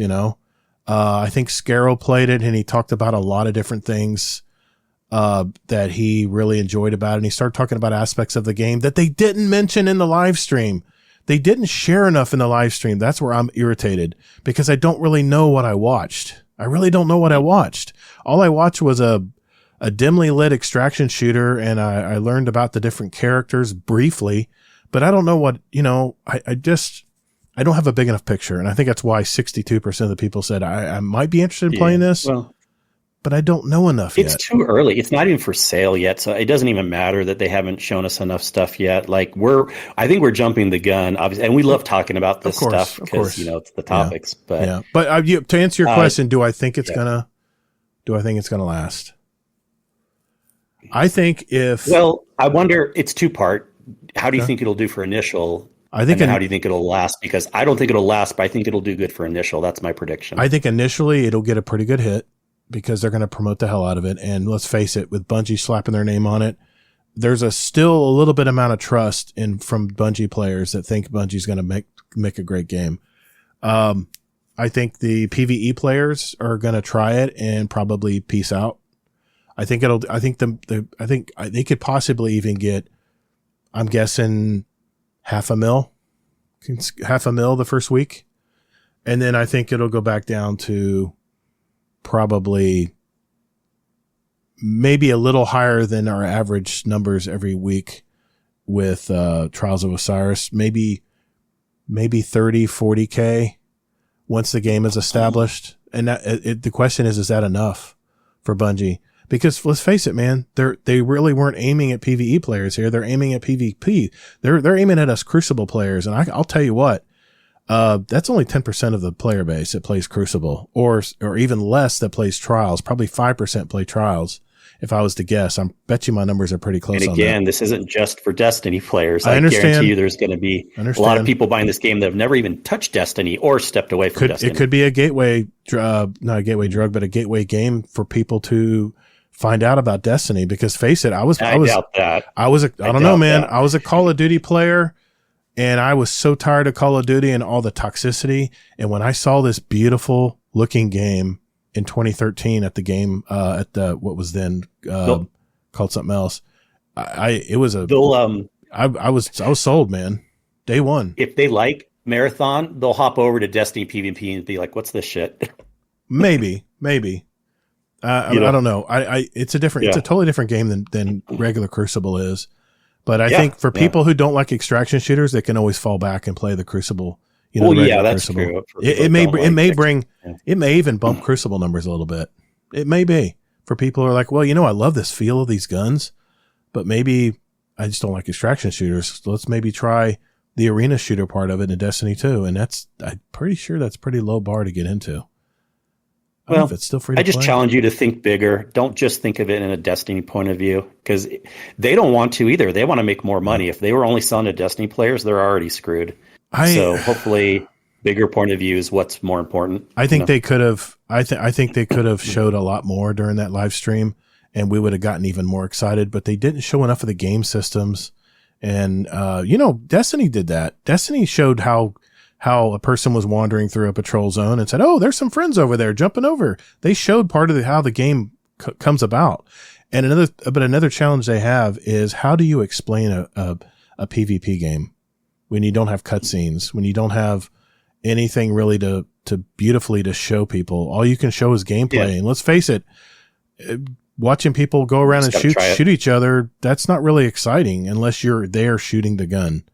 So anyway, but I hope I get an alpha code. I'd like to play the alpha. You think so? Yeah. I haven't got anything yet. I keep an eye on my I remember people, it's closed alpha, so don't expect to get into it. There will be a beta at some point. We'll be able to talk about it. And also, again, September 23rd, a lot will still change. It's not like the main game will change, but a lot still can from them. And that's why it's good to have these closed alphas. They may even have a second alpha, because usually when they use the word closed alpha, that implies there'll be a different alpha, and then there'll be a beta. I'm sure there'll be a beta. And then, everything. So it'll be really interesting to see. I'm sure we'll be talking about it tons more in the future too. And who knows how things will go with it. Yeah, that's all I pretty much had to say. It's like you said, it's very early. We don't know a whole lot about Marathon from what I've heard from other podcasts and some streamers that were actually part of the trials team that played it. So, I know I watched, Grenader Jake, and he said, I'll be honest, when they first brought me before this second group it came in, I hated it. I hated this game. It was terrible. Well, and that was even a pre alpha, not even an alpha. But he says they've made a lot of changes. And from what I've heard too, this is what I've heard from people who've played and tried the game in this test. If you can get past the first couple days to just learn how to do everything, then it'll all start to click, and then you might actually start having some more fun. So, I don't know. Maybe you'll get past the colors. Maybe I'll just, like I said, until I jump in and see, I'll have to just see. But you can see from my gaming past how realistic shooters I moved, have played in my lifetime. And, I'm talking, I played Battlefield 4 for like 4 years. I want to say 3 or 4 years with my same buddies every night. It was a fun game. It's super ultra realistic. So I'll have to see if I can buy into this system and this layout. So, what's funny? I just had a thought. Like, I really think it's kind of a generational thing too, because certain ages, as we've grown up with technology, it was a point to make things more realistic. However, if you're talking about like younger kids, like Gen Z and stuff, they're not impressed with that because they're already used to that. And it's actually better to use technology to make a different looking world, something more cartoony, something more not necessarily realistic, but like space age looking or whatever. And I get it, because, we have to understand that everyone thinks different. And, you got like the Fortnites and the Apex and all that stuff. And those are more of that style too. And they do really well. And it's kind of a good point that maybe younger people don't want ultra realistic. It's not like they don't want it, but maybe they want more arcadey. Too normal. They're bored with that. They want something that looks different and interesting. See, and I'm showing my bias too, because the way I've always played video games from Atari to now is it always got better. The pixels got tighter. The photorealism got even closer and closer and closer until finally, like Battlefield, man, I used to get sucked into a game that lasted an entire hour. These games will supposedly only last 25 minutes. So, and maybe that, like I said, that's showing my bias, because I'm thinking Bungie's making a new game. It's been 10 years since they made it a game before. It should be better than Destiny. It should be something even more vibrant and realistic and feel like you're in the world, better than Destiny 2. That's my thinking when they talked about Marathon. I really thought the game would be even better than Destiny as far as feel and moving around and movement and everything. And I guess I just expected too much, or my expectations were out of sync or something. But anyway, it's like I said, it's early. It's early. We don't know for sure where it's going to go. Hopefully I'll get in the alpha, because I love playing Crucible, and I think I'd be a good test player for it. So Bungie, if any employees are listening, please, ToddtheGatr, 2Ds GATR, 7359. You should know by next week at the latest, for people that are getting the alpha codes. I think they said late this week, and then throughout the week after, you may even still get codes when it first drops. So don't worry if you don't get one yet. But if you're not getting by a half a week or a weekend to when the alpha is going, then you're probably not going to get one at all. But hold out hopes. I want to get one too, actually, because I do think I'd be a good tester too, even though I'm not necessarily a PvP player. I'm good at understanding systems and can, at least on the technical side, say like, oh, this didn't work well, look into this or whatever. So good talk. Thanks for indulging me on this. I wanted to. It came out on Saturday, so it was after our show last week. So there's really no way we could talk about it through the week until now. So I know we're kind of late to the party, but I still had a lot of thoughts about this. So all right, I think we've talked enough about Marathon. Now it's time to put our hair down and have some fun, right? We celebrate our 300th episode tonight. So let's do it. What we asked, I got a drink. What we asked our community to do is send in a voicemail. If they want to jump on stage and talk with us live, that's what it's all about. So the next 45 minutes of our show, that's exactly what we're going to do. So if you came for the information or Destiny or Marathon talk, we're probably going to get more into, I guess, self-indulgence, for the lack of a better word, celebrating our 300th episode. So we'll do that when we return.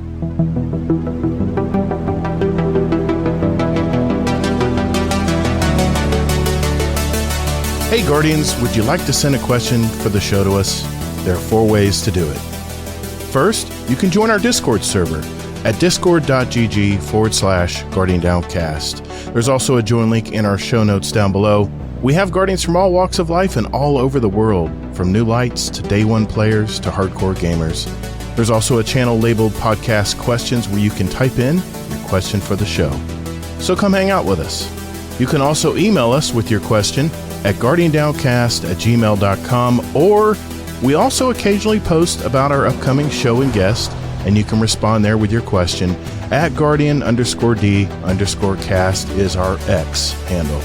Finally, you can send us a voicemail with your question at guardiandowncast.com, and we might play it on the podcast. Think of it as talking with us right on the show. Thanks for listening, and later, Guardian.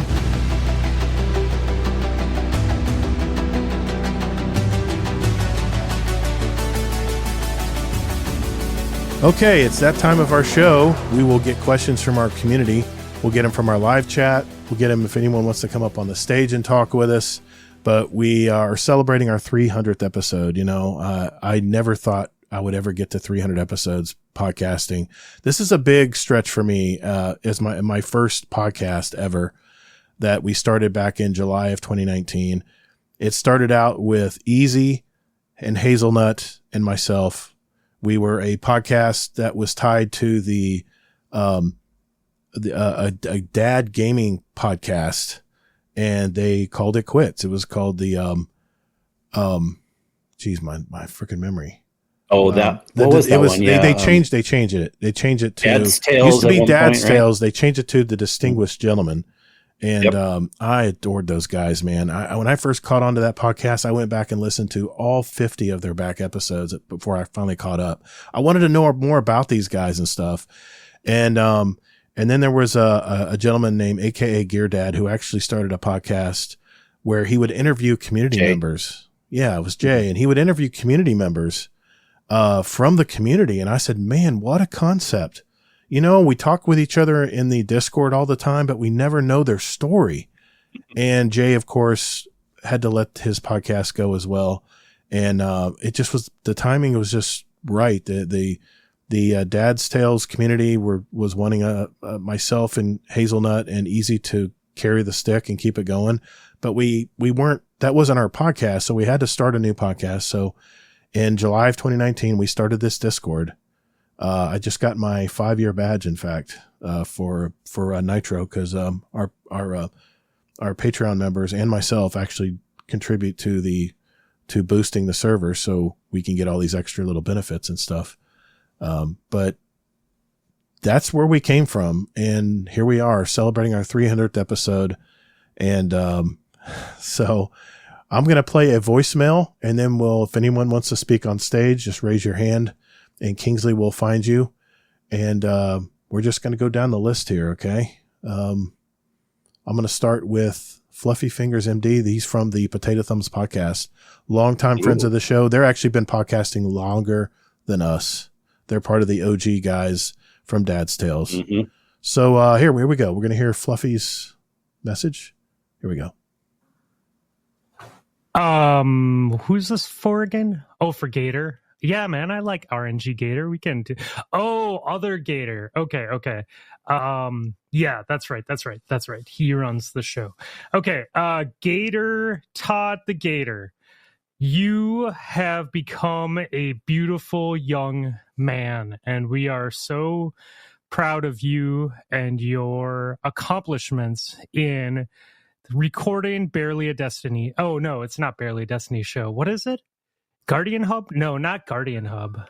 God damn it. What was the name of that podcast? That your podcast is great, Gator, and we think that you do wonderful things, and it is important that someone is out there talking about Destiny in a positive light, because apparently there are people that still like to hear about Destiny, and those people need someone positive to talk about. Hey kid, what's up?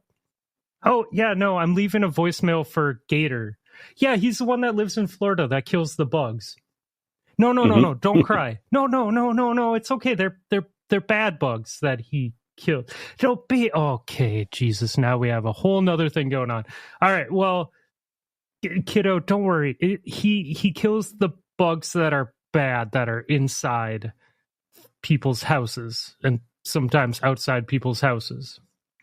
Okay, yeah, why don't you go get some ice cream? Anyways, Gator, you did things and recorded them and put them online, and for that, you, sir, are an accomplished man. And I think it's great. And, eventually in 10 years, this game will still be going and you'll still be doing weekly TWABs. And I think that is wonderful. Jokes aside, man, thanks for being part of the community. You are a great person. You're always positive. I miss our Crucible comp days. Me too, buddy. Me too. I've always had fun coming on the show, and I look forward to what you have coming in the future, man. Like you're always a go-getter. You always have like 5,000 things on your plate. I do. And I think that's super cool, man. And you should be super proud. And I know I've told you that before, and I recognize the amount of work that you put in, but yeah, you should hear it again, man. Like, you should be really proud of what you're doing. I think it's rad, like, just how this podcast has grown and changed over the years. And, to all you guys at Guardian Downcast, like, keep it up. It's super awesome. And what a great community. Thanks, Fluffy. Appreciate it, brother. Yeah, Fluffy and when our podcast was on hard times, and we our podcast hosting changed around, he was there for me to kind of bounce ideas off of. So thank you. Good guy. Yeah, very Potato good. Thumbs podcast. Shout out to them. Yes. Mm-hmm. As he would always say, he's good people. Yes. Thank you, Fluffy. Let's go. Oh boy. This is from the Space Mafia guys. Here we go. Happy 300th birthday, Gator. I'm not 300. We miss you. Enjoy your be old.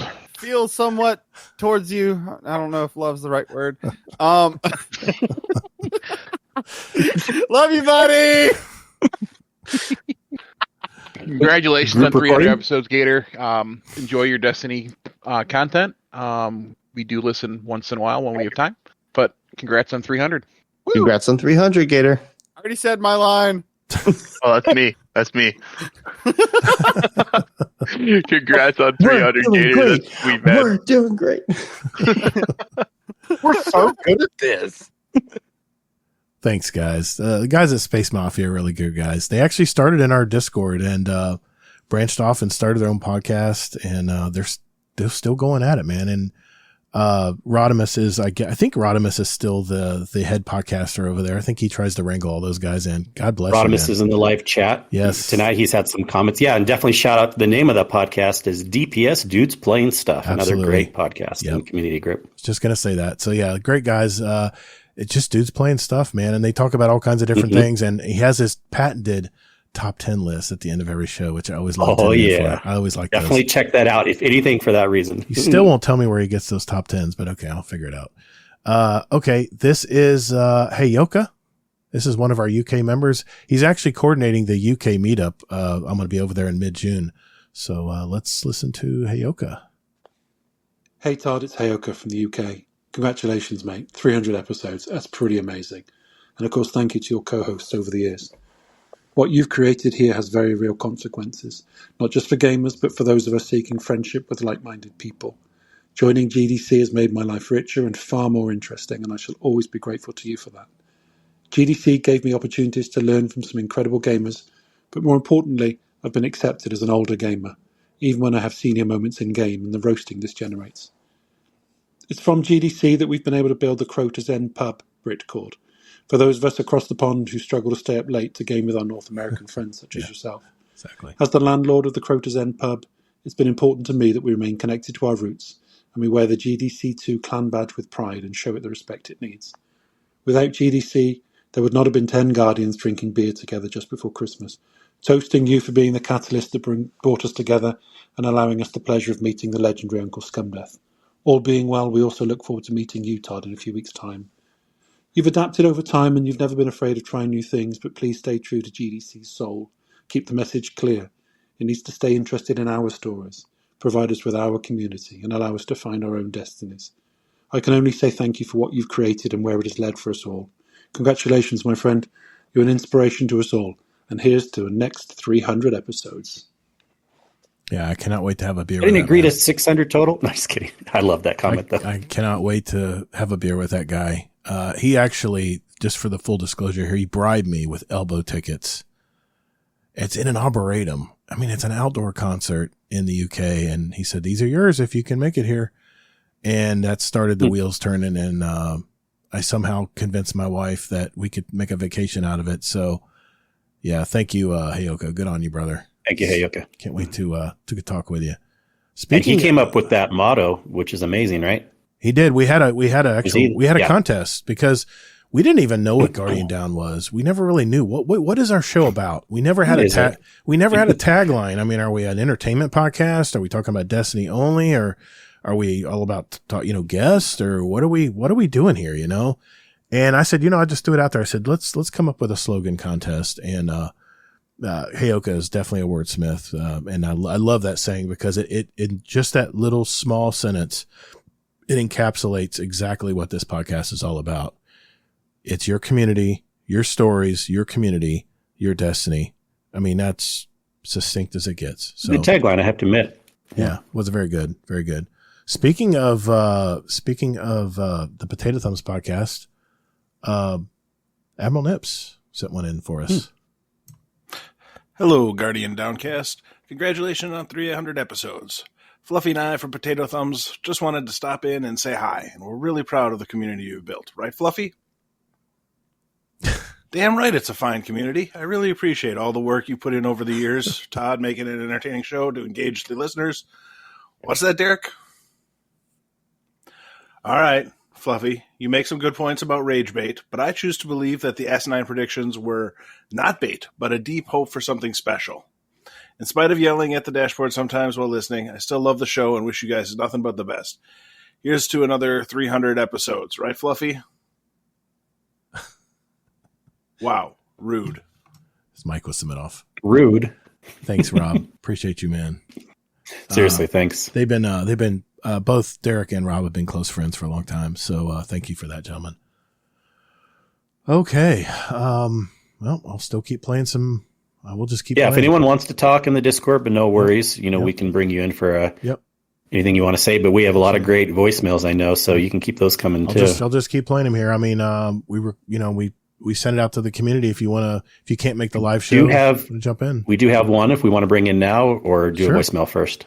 No, okay, go ahead. I will bring in Deadpool once he accepts. There we go. Deadpool, what's up, man? Hey, can y'all hear me? Yeah, we can hear you. Yes. All right, I'm driving home, that's why. I left a voicemail too, but I just want to say congratulations again, guys. I do look forward to doing more PvP with the community, and it's been great since I've been here with the community. Pretty much the same thing I'm saying in my voicemail, but I look forward to actually trying to do some more matches if anybody's interested in doing private matches. Yeah. So and then if you still need help with that microcosm, Todd, I'm down to help you out. I do. I still need to get it. I still got to run the co-op missions. I was doing everything solo, and I just said, I'll come back to this, and here we are, way past final shape. I still haven't done it. They're not too bad. Too bad. Me and Zebrek went through them a bunch of times. Right. I've actually taken a few people through them a bunch of times too. So perfect. They're not too bad. I'm definitely just some old mechanics from what was that one raid with the machine and I forgot what it's called, but it was same mechanics from that one. So it's not too bad. Okay. I'll do it, man. It's on my list. I've got a short list of stuff in Destiny I want to get done before the new Frontiers, not Frontiers. What's it called? Anyway. Edge of Fate. Edge of Fate. Yeah. So, and then if you're ever looking for somebody to be on the show, I'm always down. I always appreciate as long as that, I know brother. in advance. I always appreciate that, brother. No problem. I know you've always brought a topic to our roundtable episodes, man. I really appreciate you jumping on because sometimes we'll have a cancellation and we need, someone to come in and talk with us, So I appreciate that, man. I really do. Yeah, no problem. Well, I just want to say congratulations again on 300. Thank you, brother. It's a big deal. Thanks, man. And enjoy the rest of the night, guys. I'm still listening. I'll be here listening. Awesome, man. We'll play your email. Good. We'll play your email. We'll play your voicemail too, man. Thanks, Deadpool. All right. Thank you, Deadpool. Sounds cool. All right. We'll see No you. problem. See you guys later, brother. That was nice. Yeah. Okay. Oh God. I'm going to save that one for last. We got another member from the Europe, or one of our European members. This is Mr. Jimmy Rayner. Hello, Todd. Hello, Kingsley. RNG is here. To Hazel and to all the people of the GDC community. First of all, congratulations on reaching the 300 milestone, obviously. I was here back at the 250, and I started at the 217th episode. Let's hope that I'll get to hear the 350th and the 400th. Oof. I initially searched for some Destiny 2 podcasts to get the sentiment of the community about the layoffs, and then I just stayed for the content. You asked what our best moment in the GDC history was, and I would say that the time before the launch of Lightfall was the best time I had within the GDC community, as well as the Destiny community as a whole. You had lore experts in the show, discussed what the final shape could bring up, and had one of your totally normal and not in any way outrageous predictions what you expect to happen and to follow the final shape up. And I think everyone in the community was happy with Into the Light and anticipated the final shape. To the closure of one staple of this community, I can only add one thing. Scumda, thank you for your sometimes weird, sometimes serious, but always bad time corners. That's a good way to put it. It's 14 episodes till the podcast's 6th birthday. If we consider the episode 0 as a full episode. Let's see what's in store for us with Edge of Fate. That should be released by the time that the birthday happens. That's right. And yeah, I wish you a nice evening and hope that you have a lot of fun today. Jimmy is very active in our Discord community, and he can get a little passionate when it comes to Destiny talk. So thank you, Jimmy. Appreciate your thank you. Appreciate your input, brother, and your kind words. Thank you, man. All right, we'll keep going here. We have Rolfie, one of our UK members. What's up, Gator? Rolfie here. Just wanted to hop on to say a huge congratulations for reaching 300 episodes. What a milestone that is. As the proud co-founder of the Crota's End Brickcord, I just wanted to say a big thank you, as it never would have happened if you didn't bring this wonderful community together in the first place. And I started listening to that podcast many years ago. I'm glad to say I've met a lot of wonderful people through what you started doing, and I hope you continue to make excellent content for us all to enjoy many years into the future. GDC community hosts, you're all amazing. Keep doing what you're doing. Guardian down. Rolfie out. Love ya. Bye. Rolfie will he'll be at the meetup, by the way. I'm hoping hoping to shake that man's hand. Been a good guy. We've actually raided with him a few times too, Kingsley. Yep.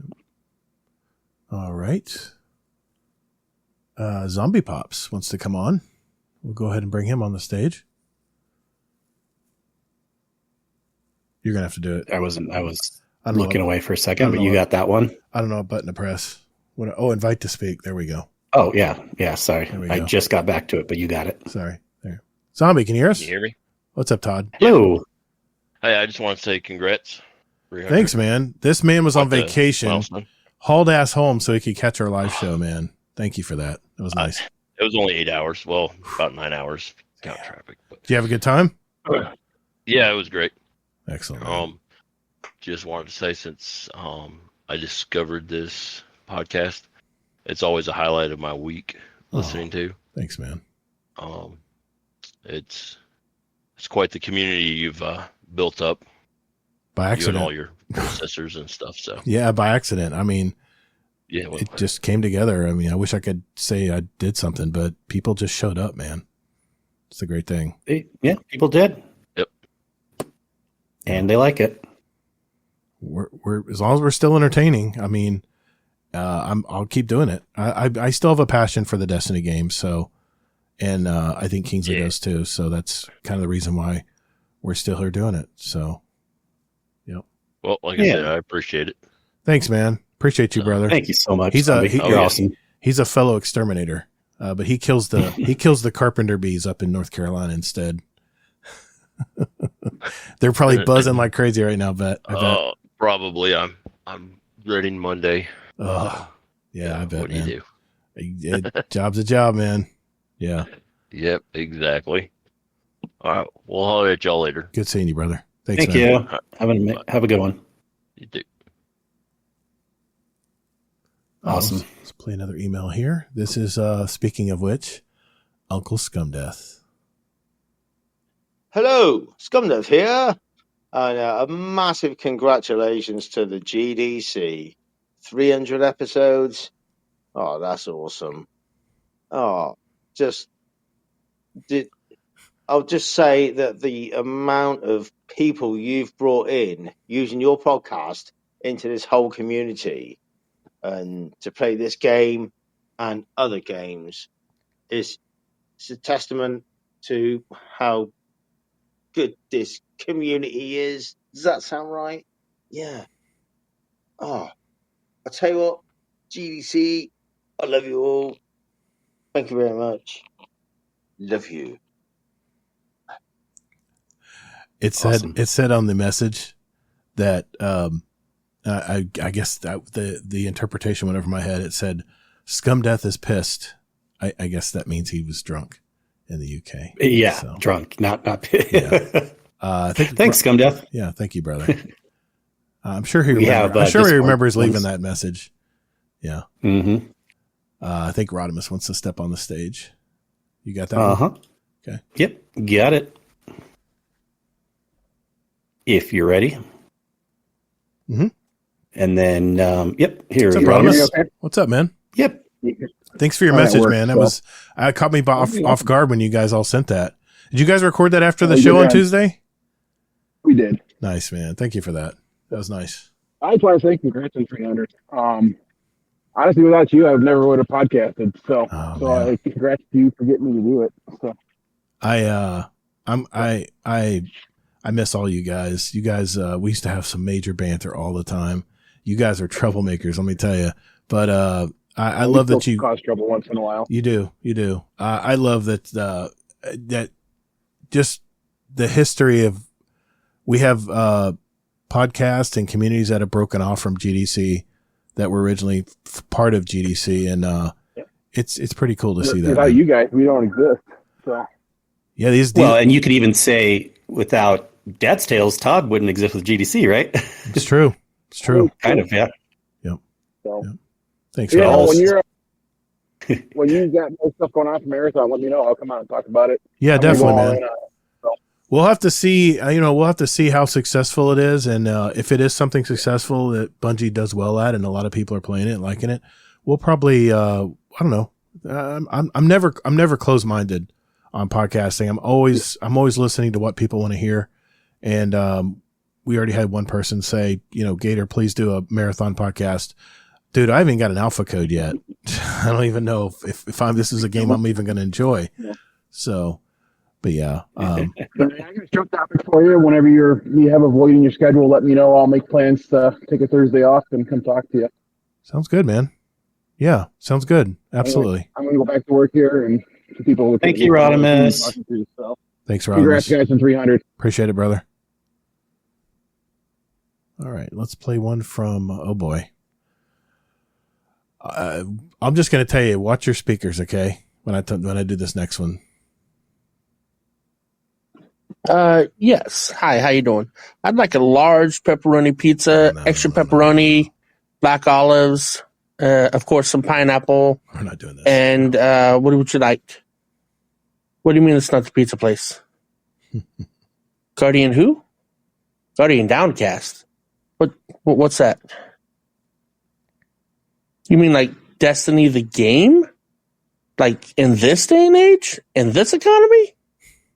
But why? They're paying us how much? Oh, and okay, so they want me to just 300 episodes? What could possibly be that interesting in that? Oh, sorry. Yeah, so congratulations on your 300th episode. This is Respawn. No one respawns in real life from the, what's the one we're calling it? The Only Own Podcast. Oh yeah, Two Titans and a Hunter. That's right. Yep. Cause that's a podcast we do. And, yeah, so congratulations on episode 300 and, hopefully you'll have 300 more. Deuces. Thanks, Respawn. Yeah. Thank you so much. They're one of the first podcasts that I actually listened to them when Destiny before we started our podcast. And they actually invited myself and Hazelnut on the show, and we talked with him. And I said, geez, I used to listen to these guys. Now I'm talking to them on the show. It's the coolest thing, man. So yeah, they're one of my first podcasts I was ever on. It's really cool. Thank you for that, Respawn. Appreciate you, man. And his cohort, Parody, actually sent one in too. 300 episodes.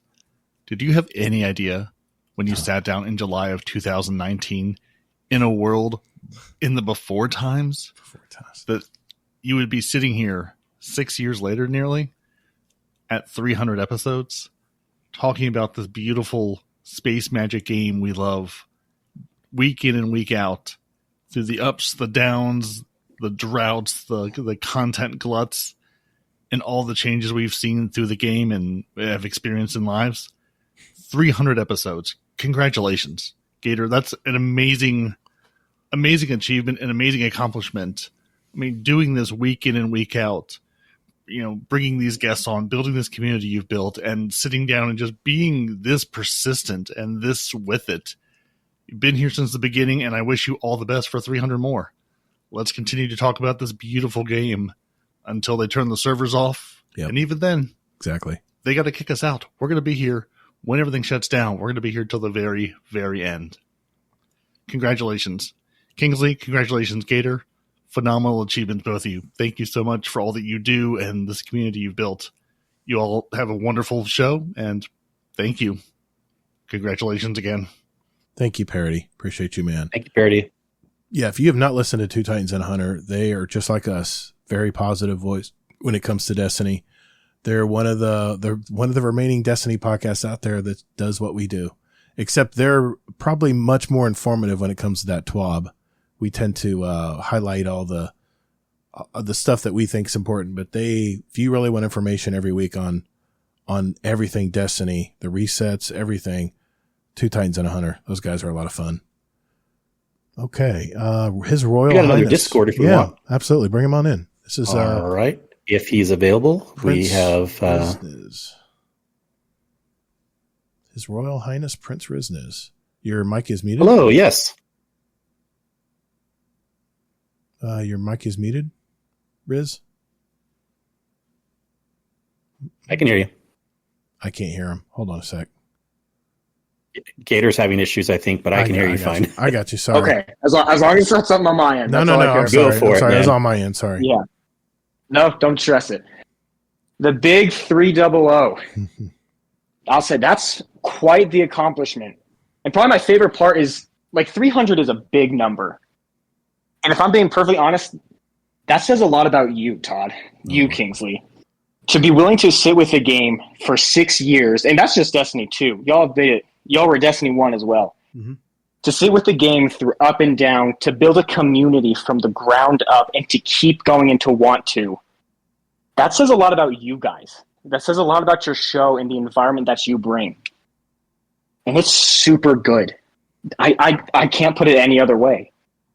To have a podcast that I can listen to hear conversation that I want to listen to, I don't know about y'all, but for me, that's hard to find. And the fact that I was able to find one and to be a part of it and to want to be a part of it, gentlemen, congratulations does not even cut it. You've done so much good work, so many great things, and I can't wait to see what else comes. I'm so excited for it. That's nice of you to say, man. Oh, Appreciate it, Prince Riznez. Yes.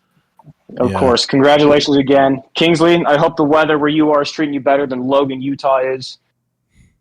Well, we had a little bit of snow for a titch today in the Salt Lake area, but it stopped pretty quickly back to rain. Yeah, I think we've gotten it's mostly gone now. We've gotten about 2 or 3 inches today. We got 2 seasons. We got winter and construction, fall is a week, and spring is a lie. You can't get either of those up here. But again, congratulations, you guys. Oh, I should deal with that. But yeah, good job. I can't wait to hear what's going on next. Thanks, Prison. Hey, good luck in college, Thank brother. you. Good luck, man. Of course, thank you. I'll have to tell you all about it sometime. Yes. So take care. We need to talk later, brother. Yes, sir. Bye-bye. Bye. Yeah, hit you in the fields. How many people give a shit, that stop by and talk and want to talk to us and stuff. Thank you, man. That was very nice. It's very nice. Okay. Mr. P. King, one of our other UK members. You're going to hear a lot of UK members because they can't come live. They're sleeping. They're in bed right now. So they wanted to make sure they sent a message to us. So this is Mr. P. King. Todd, I just want to wish you all the very best on the 300th episode of the Guardian Down podcast. All the very best. Hope it all goes well tonight. And that is from the one and true GM Mr. P. King, who is the GM Lord. And good luck, and hopefully catch up soon. Thanks, mate. Thanks, Mr. P. King. Appreciate you. Yeah, he is. We've raided with him a few times. He's a great raider, man. He really shows up when we played a few raids with him. So yeah. Okay. Another, let's see. I'm trying to think. I've got a few left here. It's my buddy Warcry. I game with this guy every week. We play Crucible, whether it's competitive or Iron Banner or just regular Crucible. So here's Warcry. This is Warcry 1969. Just like an old man. AKA Moonshine on Tap. I just want to say it's been an honor and a privilege to be a part of this group for all these years. Me too, brother. Hopefully it'll be many more. Now enough of this sentimental crap. Let's break out the moonshine and play some Crucible. That's what he does, man. That's what he does. I don't partake in the moonshine typically, so he's the one that's usually he's always drinking moonshine or beer. Or I've never had moonshine yet, so I want to try it sometime. My wife actually brought some home. Someone made it in a still. It was just a little tiny cup of it, and you can put it in the refrigerator and freezer. Never freezes. It's the coolest thing. But I've had some homemade moonshine before. It'll kick you in the ass. Yeah, it's like Irish whiskey.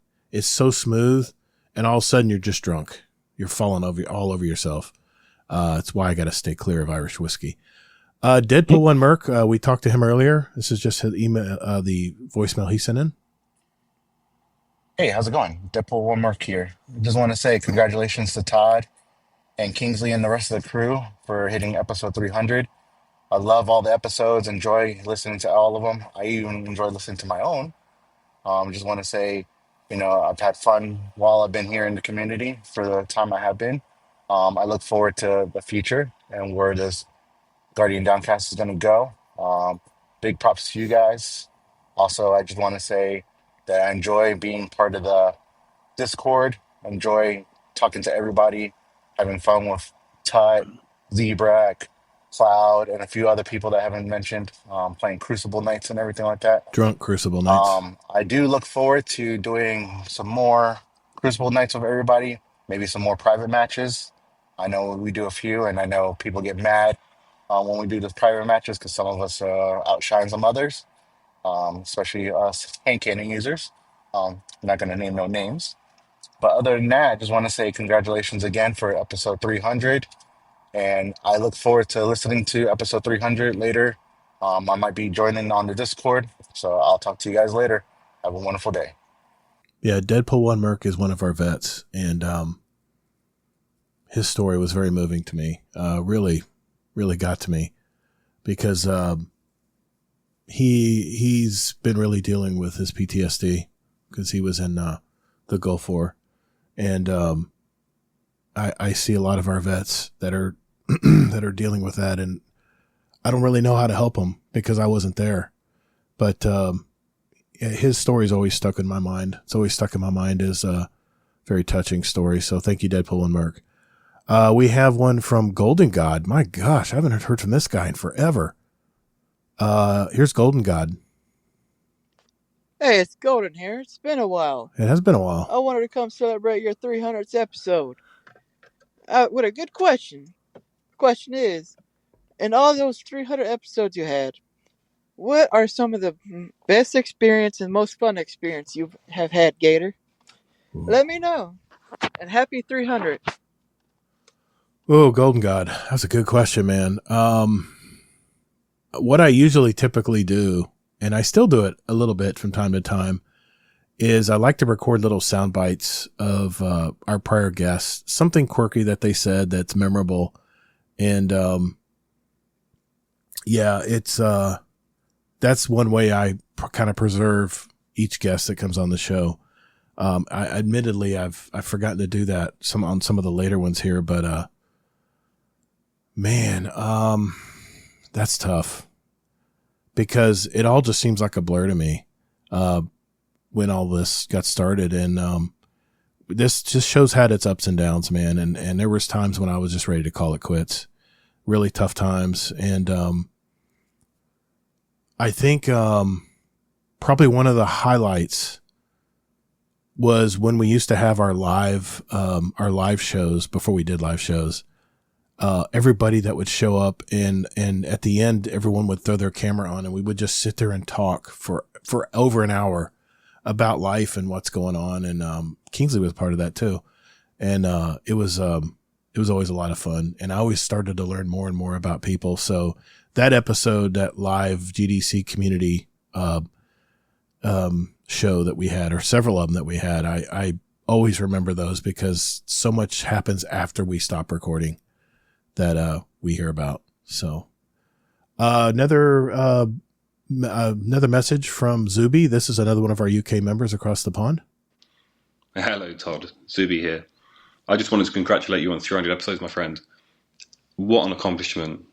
And it goes beyond the podcast that you create for everyone here weekly. It's the community that you've created and the branch in the communities that come off of this one central community. It's really has given me friends that I'll have genuinely for the rest of my life. You give me entertainment weekly without even having to do anything, just because of what you've done already. I mean, I'm honestly really grateful for you. And yeah, thank you, and congratulations again. Yeah, Zuby was in our raid last weekend, and yeah, nice guy. He always has pride in the fact that he doesn't have to do anything in a raid. He always likes to be the one just sitting in the back, letting everybody else do the work. I guess that's his MO, but yeah, that's funny. Yeah, it is funny. He's a good guy though. Good guy. He might possibly be at the meetup as well. Mr. Mo Hoffo, man, I haven't heard from this guy in forever as well. Hi guys. So my Guardian Downcast moment has to be the clip that I even posted on Twitter, where when I was just playing the game, I just overheard Elmerford talking about him having a FUD brain no-no moment. where he's delivering parcels or delivering mail to an area with old people housing. And he was talking to an older gentleman, and he was just saying to him after having a little chat, like, "Oh well, enjoy the rest of your day." And the older gentleman goes, "Well, I'm still alive." And Elmerford, without thinking, just goes, "Give it time." I remember that. Just thinking about it, Yeah. like I've heard the clip back to understand what he said. Now I'm saying it back to you, and I'm still laughing. Like it's just without thinking. He's like, "I just give it time, Yeah, great give it time, stories. and that'll pass too as well." Like I just.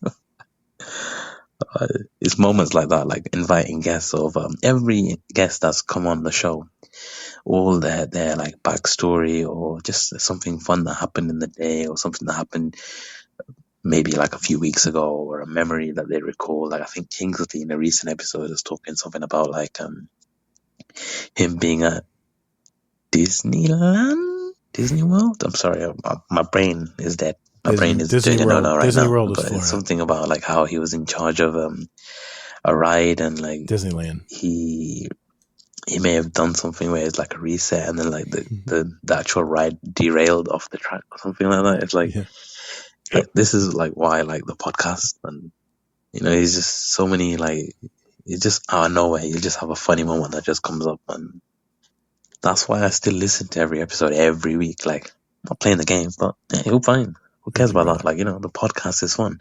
Thanks, man. You guys are fun, and you make the show fun. So I just want to say thank you guys for having a good show. Whether it's been evolved now to be a video we see now, so like even I could just be watching it on YouTube, and then so I can see your reactions on video, and then later on when I'm just playing a game, I can just hear you guys on the audio as well. So both ways it works out better for me. So yeah, that's my highlight of the Got It Downcast. Mo, I still remember those Twitter feeds. He would post a clip of myself, and I'm usually always put my foot in my mouth about something. And he would sit there and give a live reaction as he was puttering around on his Sparrow, like one of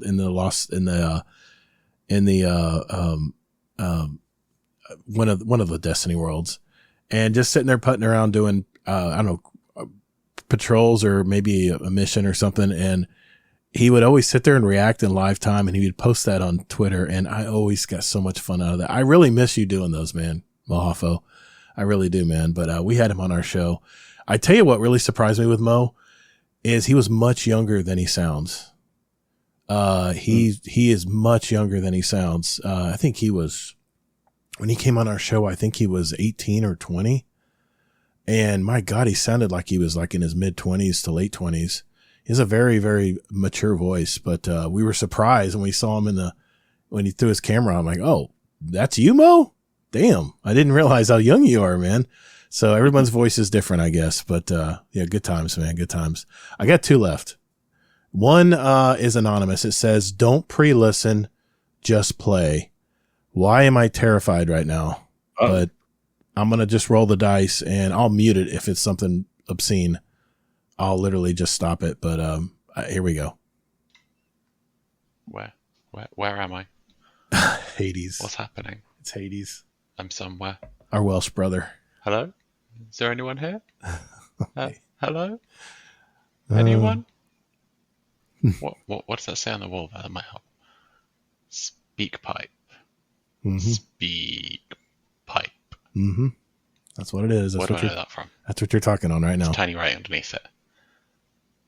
Guardian Downcast. Oh, damn. Yeah, been a while since I've been in this little cupboard. It's been a while. Too many words. Hey. Hades here. Yes, we know. Not locked in a cupboard anymore to do this, so there's a cupboard somewhere. Just thought I'd pop in and say hi. Episode 300. That's bloody good going, Gator. 300 episodes of speaking gibberish at people. Mm-hmm. That's me. I say with love. Just to think about it. Episode 156 was when you had to put up with me for ages. I still remember it. Just thought I'd pop my head in, say congratulations. Doing good. Keep doing what you're doing. And cannot wait to see you in this. You might be lovely, disappointed, brother. surprisingly sunny at the minute continent soon. Love you. Bye. Hades used to have the worst phone, man. His mic, he had the cheapest flip phone. I don't know if it was a flip phone or a smartphone or whatever. His audio was so terrible when he would send in a lot of speak pipes back in the day too. And he talks about hiding in a cupboard. That's what he used to do. He used to go hide in like a closet, which they call cupboards, I guess. And, he would ride this 125 bike through the Welsh potholed uphill to work every day. And I was always so worried about this dude because a 125 is not a very strong bike. And he had to climb mountains and hills. He's he's Welsh. I mean, or from, help me, Kingsley. Where's, next to UK, Wales. He lives in Wales. He's not Welsh. He's UK. He's English, but he lives in Wales. And, he would tell me about these drives he would make every day. And the rain was so unbearable because the weather, I guess, there changes like crazy. But yeah, I cannot wait to meet you as well, Hades. I call him the Welsh Wonder Boy because, he's, like I said, when I first had him on, he was very, very young as well. I think he was like 20. So, yeah, pretty cool. All right. Best for last, I guess. This is, well, I think you guys will know who this is. Here we go. Oh boy. Hey everyone, Elmer for the Games here. Guardian Downcast, episode 300. I don't know even where to begin. First and foremost, massive congratulations. This is such a huge milestone that not a lot of people make ever. Like the amount of shows that end before episode 20, insane. Episode 100, 150 even, like, and you guys 300, massive, buddy. I was looking through the old Just Some Guardians feed, episode 79, August 22nd, 2019. A bright-eyed, bushy-tailed ToddtheGatr arrived on my doorstep at the fire station of the podcast, wrapped in a blanket, left in a basket with a note saying, please allow this man to thrive. And you did, man. Like, watching this show go from that first episode when you were talking about how, excited you were to start, hoping, you can see a community grow, you can make some friends, maybe become a lasting Destiny podcast that people thrive and stay around with, has been so cool to watch all those dreams come true, man.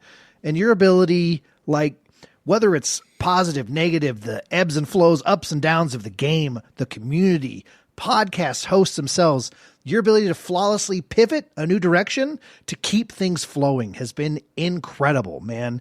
And like DMing back and forth, phone calls, text messages, being on your show multiple times, you being on my shows multiple times, raiding together, streaming together, like the amount of stuff we know to hang out and like just knowing you are genuine. What folks listening to the show, he is how he sounds all the time. Uh-oh. This dude is that passionate about the game, about the community, about making friends, and just being real. Watching you be giddy about doing your live shows all the time and getting an overlay set up like 3 years after, or 4, was it 5 years? 5 years. Yeah. Like that's the excitement that people want, man. And you bring it constantly. And again, like, dude, you have an idea, you try it. Most of the time it works because you have great ideas. And if it doesn't, it's not the end of the world. You don't go, oh, it's all over. Boom, pivot into the next thing, dude. It's been inspirational to watch. I'm so fucking proud of you. I could do 8 minutes about how incredible I think you are, but I'm not going to. All right, let's move on to the next thing here. Runga, is he still on the show? No? What piece of shit. Anyway, fuck that guy. Mr. Kingsley Mac. This fine gentleman has picked up my family from a train station at 1 a.m. I have shared multiple meals, ice cream, skipped down the street, frolicked through fields of wildflowers with this fine gentleman, and have watched him be a virus and destroy every podcast he's touched. So, Gator, watch out. Your show's next. Wow. But no, dude, like, I'm obsessed with you. I love you so much. The amount of times we've been able to hang out in a couple different games at this point now, but even just discuss things and all the rating and all that stuff and IRL things. But it was just meant to be that you guys would be co-hosts at some point. The amount of times that you guys, I know, call, talk, text, DM, been on it. He was on the shows you did. You've been on this show multiple times, discussions in the Discord openly and whatnot. Like, it was bound to happen that someone equally as passionate about Destiny and gaming and creating a community and being a part of things, that you two would eventually have to be side by side in this. And it's been awesome that it finally happened. It was a no-brainer, right? And incredibly proud of you. So grateful for you for being a part of the show and what you've brought to it. And I hope the listeners really enjoy having you around, man, because you both are just incredible people, and your listeners are super lucky to have you. Your community is super lucky to have you leading it and being as hands-on as you are, man, no matter what's going on in the game and everything. So marathon announcement, awesome for you guys to discuss, right? I heard news about another expansion coming out for Destiny. Didn't think they were doing that anymore. I need to keep up with the news, and that is what your show is for. And I appreciate that. I don't listen every week, but like once a month, every couple months, I'm like, you know what? I need my Gator and Kingsley fix. And I throw it on. I just did that a couple days ago, actually. And that's when I heard that you had 300 coming up, which is wild. And then obviously, I got DMs saying I should record something, so here we are. But anyway, massive congratulations. Love you guys so much. I hope I didn't take up too much time of your show. I was trying to consolidate this. I recorded it a couple times and then it never worked because I had so much love in my heart. So, anyway, I don't know how to end this thing. So let's just, it's royalty free, copyright free. Haha.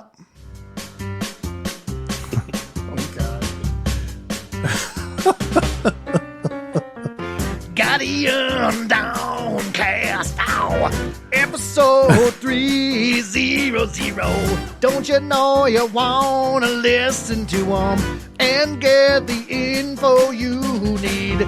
They're talking a twit, it's not a twab. It's This Week in Destiny.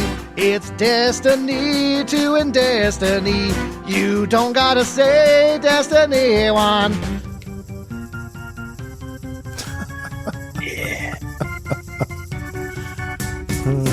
Hey, everybody, listen, Guardian Downcast. Come on, join the community, Guardian Downcast. Don't you wanna make friends, Guardian Downcast? I wanna touch them in their faces. Oh, baby, I love them so fucking much. They filled my life with so much joy. Guardian Downcast, baby. Yeah, yeah. What a class act. I knew I'd save him for last because, that guy's been a part of our show a long time. He was on episode 2. Yeah, that's how long it's been. Episode 2. And Kingsley, I think you were on like 10, 12, maybe even before that. Somewhere, yeah, I don't remember. We'll have to look it up, but somewhere pretty early on also, yeah. If I listen, I remember. Well, maybe I'll just go real. I know we have Steel also, but I just want to give a little thing too, if you don't mind. Oh, shit. A little saying here. Oh man, this is too much.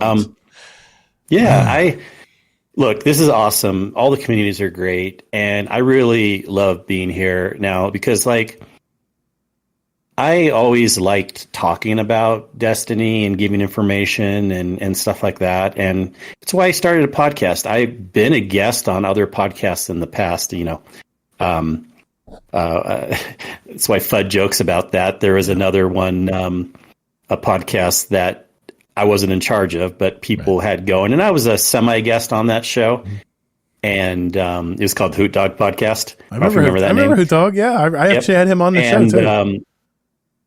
I really realized that I enjoy talking about the game, so I decided to start a podcast, and then ran Guardian Hub for a while, and I always enjoyed that fine, but it was never really my style to care that much or organize the whole thing. I mostly just did it as a outlet to be able to talk about the game and to podcast. Yeah. I always enjoyed when I would be a guest on tech podcasts and Destiny podcasts and stuff. And so again, I just want to give shout out. I remember when, I was having the discussion with Sin and others, I'm like, okay, we're okay stopping Guardian Hub podcast, but ironically, with such funny timing at the same time, it really was a coincidence. Todd starting to talk to me and stuff about potentially coming on Guardian Downcast. And I just had so much joy. I'll have to tell you. I mean, I don't know if I ever told you that or if you could really tell, but I always kind of thought like, well, if I wanted to talk more Destiny, maybe I could be a semi co-host on Guardian Down or some other podcast. And the fact that we had that discussion right about at the same time, I was like, yes, this is a way I can still talk about stuff, be part of a community podcast and things like that. So that's my shout outs. I'm glad you're still doing this, Todd. It's an amazing experience. Thanks for having me. I appreciate that, Kingsley. I got something to admit. Everybody knows Hazel and I podcasted for probably 3.5 years, I would say. And as things happen, life happens, things happen in people's lives, and they have to change up their life. They have to change up what they're doing. And I was literally adrift as a podcast. I talk with my wife extensively about it. I call her my associate producer because she actually comes up with some really good ideas. We'll take long walks and she'll say, well, why don't you do something like this on the show? And I'm like, why didn't I think of that? So I have to give her half credit because she does come up with some good ideas. But when I was adrift as a single host on the show, and this was about 1.5 years ago now, I always wanted you as a host, but you were doing another podcast.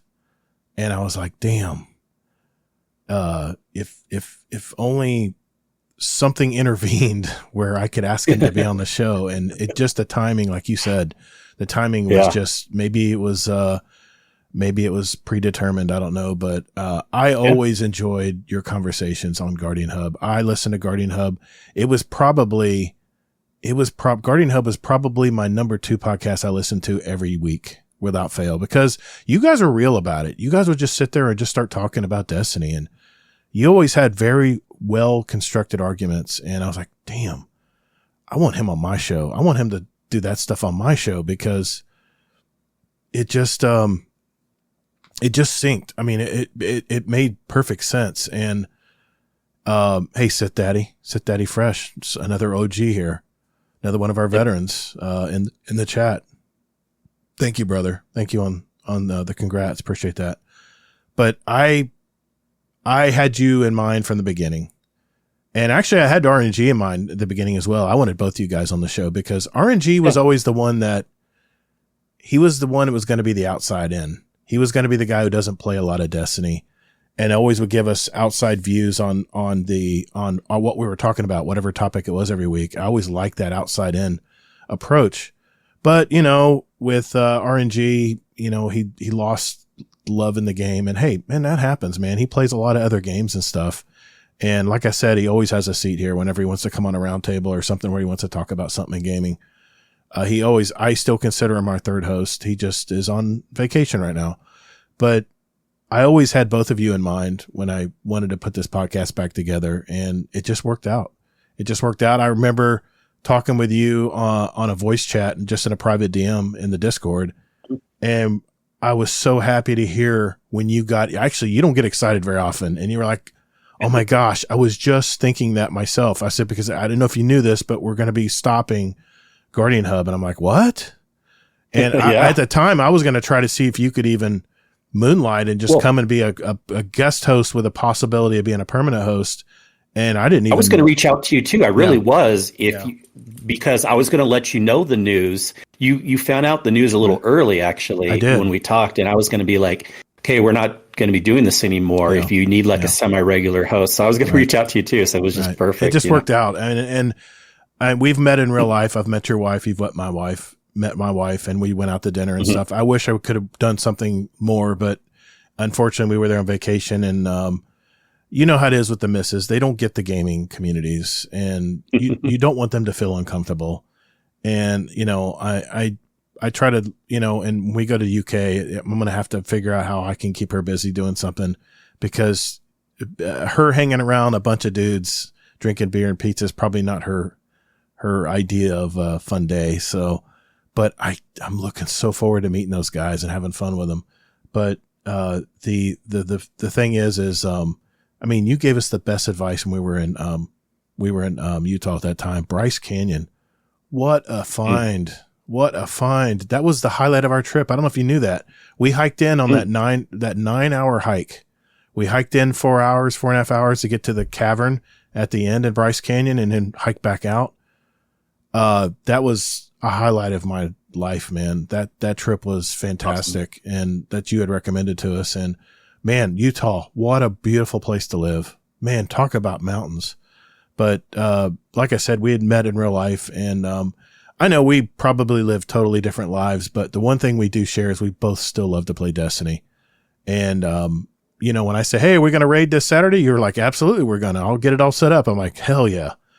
Because, you know, this game is going on 11 years old now. And, you know, a lot of people quit playing a long time ago. And I just love that you still have that passion to play and still have passion to talk about the show and talk about Destiny and stuff. And you're always so flexible to allow me to take the lead and direct the show. And I really don't mind if you ever want to do something else. You know, if there's something you want to do in the show, I always throw it out there. Hey, just tell me, man. I'm open-minded, you know? Yep. It's a vastly different relationship than I had with Hazel. And I'm not going to get into that and go down that road, but, I just want to say thank you for being one of the permanent hosts on the podcast, because it means a lot, man. I'm now to the point, Kingsley, where I look forward to Thursdays now. I look forward to coming on the show because I know we're going to talk about something cool. So I'm not going to get too mushy, but I thank you, man, for being on the show and being a permanent host here. So. Thanks. I just wanted to say a quick thing too. Yeah. But yeah, I know we have a couple others, at least Steel, but yeah, thanks for letting me say a little thing too. Thanks, man. Appreciate it. Steel Zealot wants to come up on the stage. I'll let you do the honors. All right. If you're still available. Yeah. Bryce Canyon's amazing. There's a lot of good other national parks too, if you come back again. Definitely one of my top mountain trips I've ever taken. That park is just gorgeous. That whole area is just gorgeous. So, Rion in the chat, hey, Todd and Kingsley, congrats on 300. My wife just kicked me out of bed for snoring. Silver lining, I get to catch the end of the show. Thank you, brother. Yeah, you're going to hear me do the speed run here in a minute.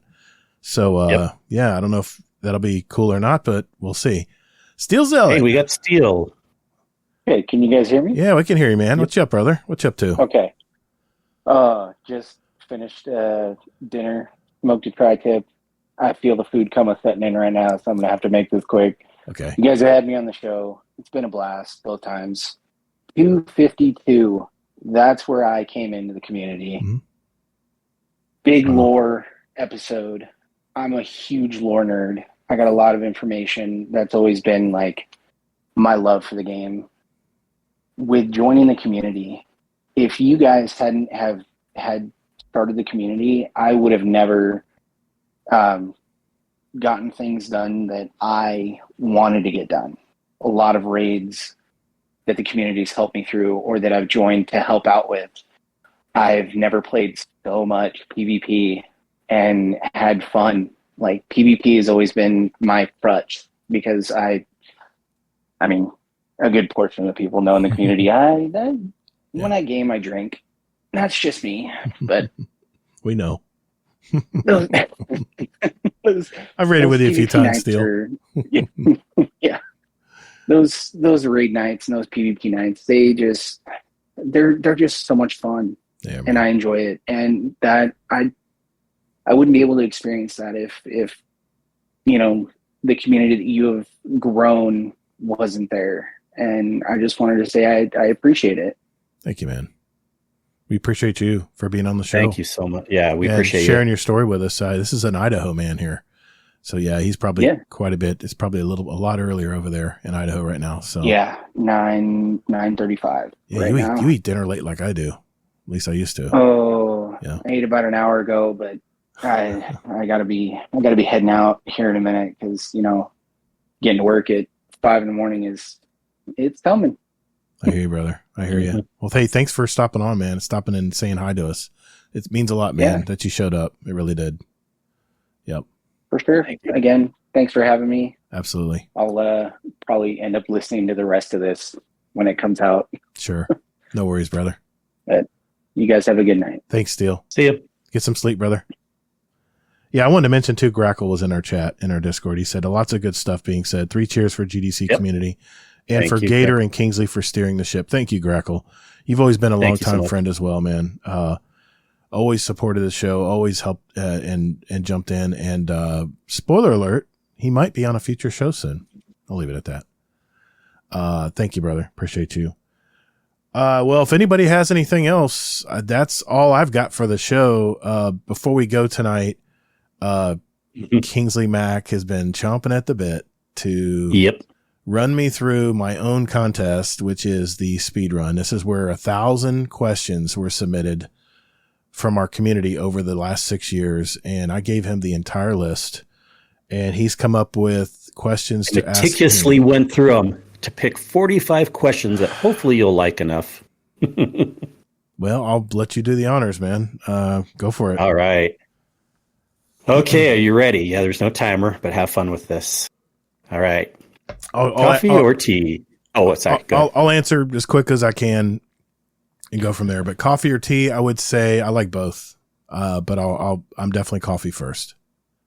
All right. And then my next one was variable. What kind of coffee? Iced or hot coffee? Definitely hot with plenty of creamer. Okay. Frozen or on the rocks margaritas? Ooh, that's tough. Usually I get on the rocks, and I got to have the salt. Good man. Yep. All right. Do you believe in ghosts? I do not believe in ghosts.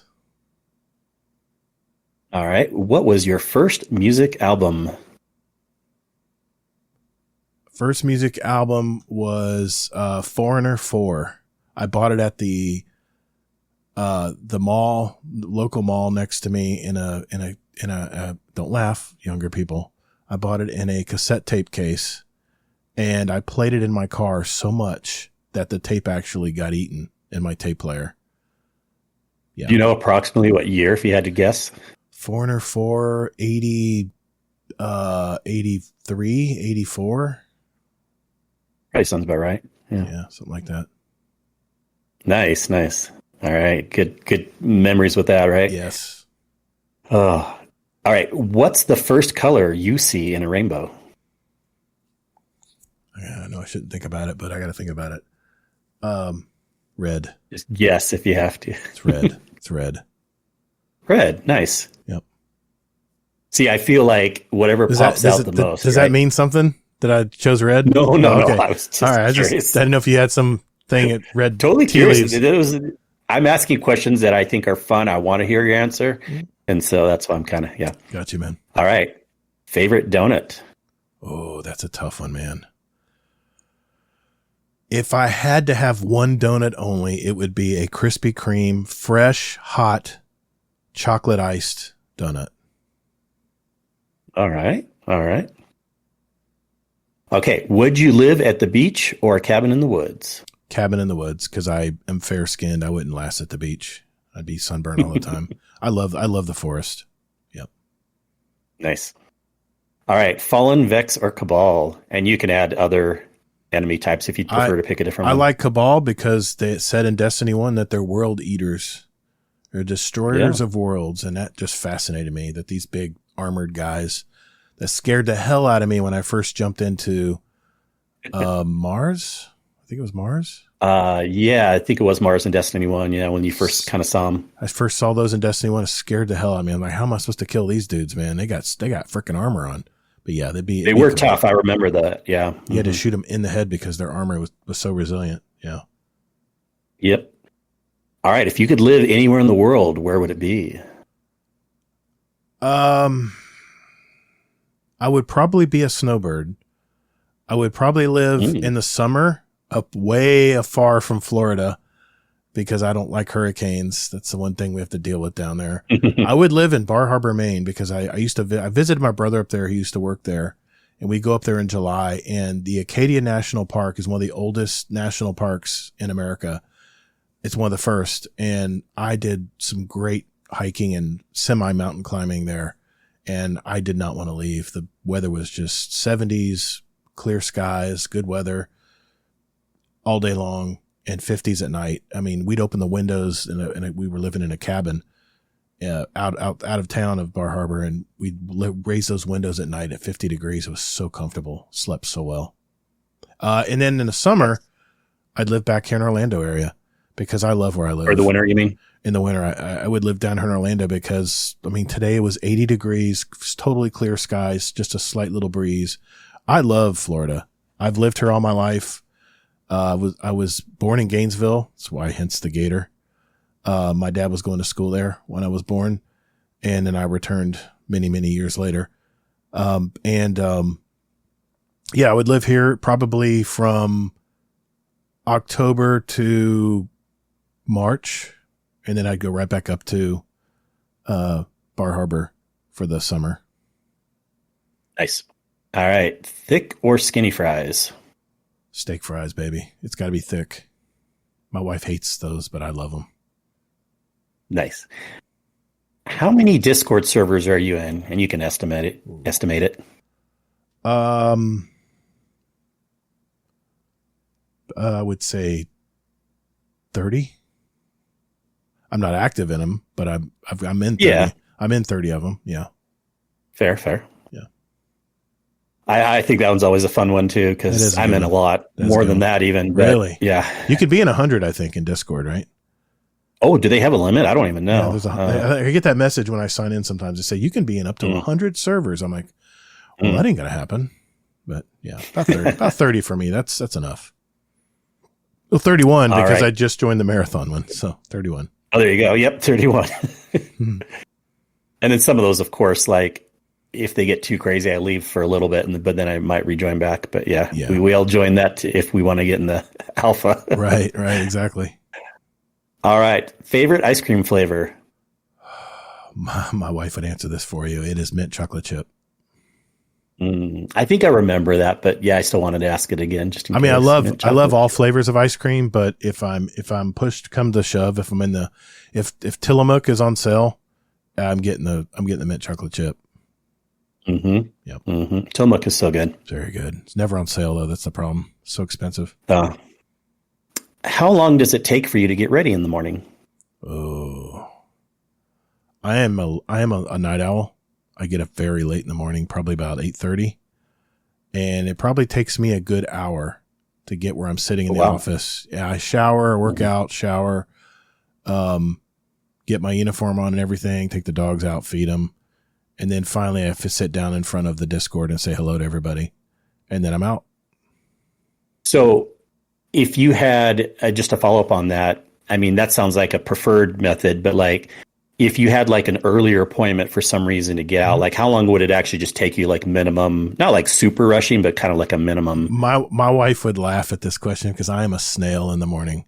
I'm such a slow mover in the morning. I'm not a morning person. Still an hour, you're saying? No, it would probably take, if I had to, I could probably do it in half an hour. I'd have to skip my workout. Okay.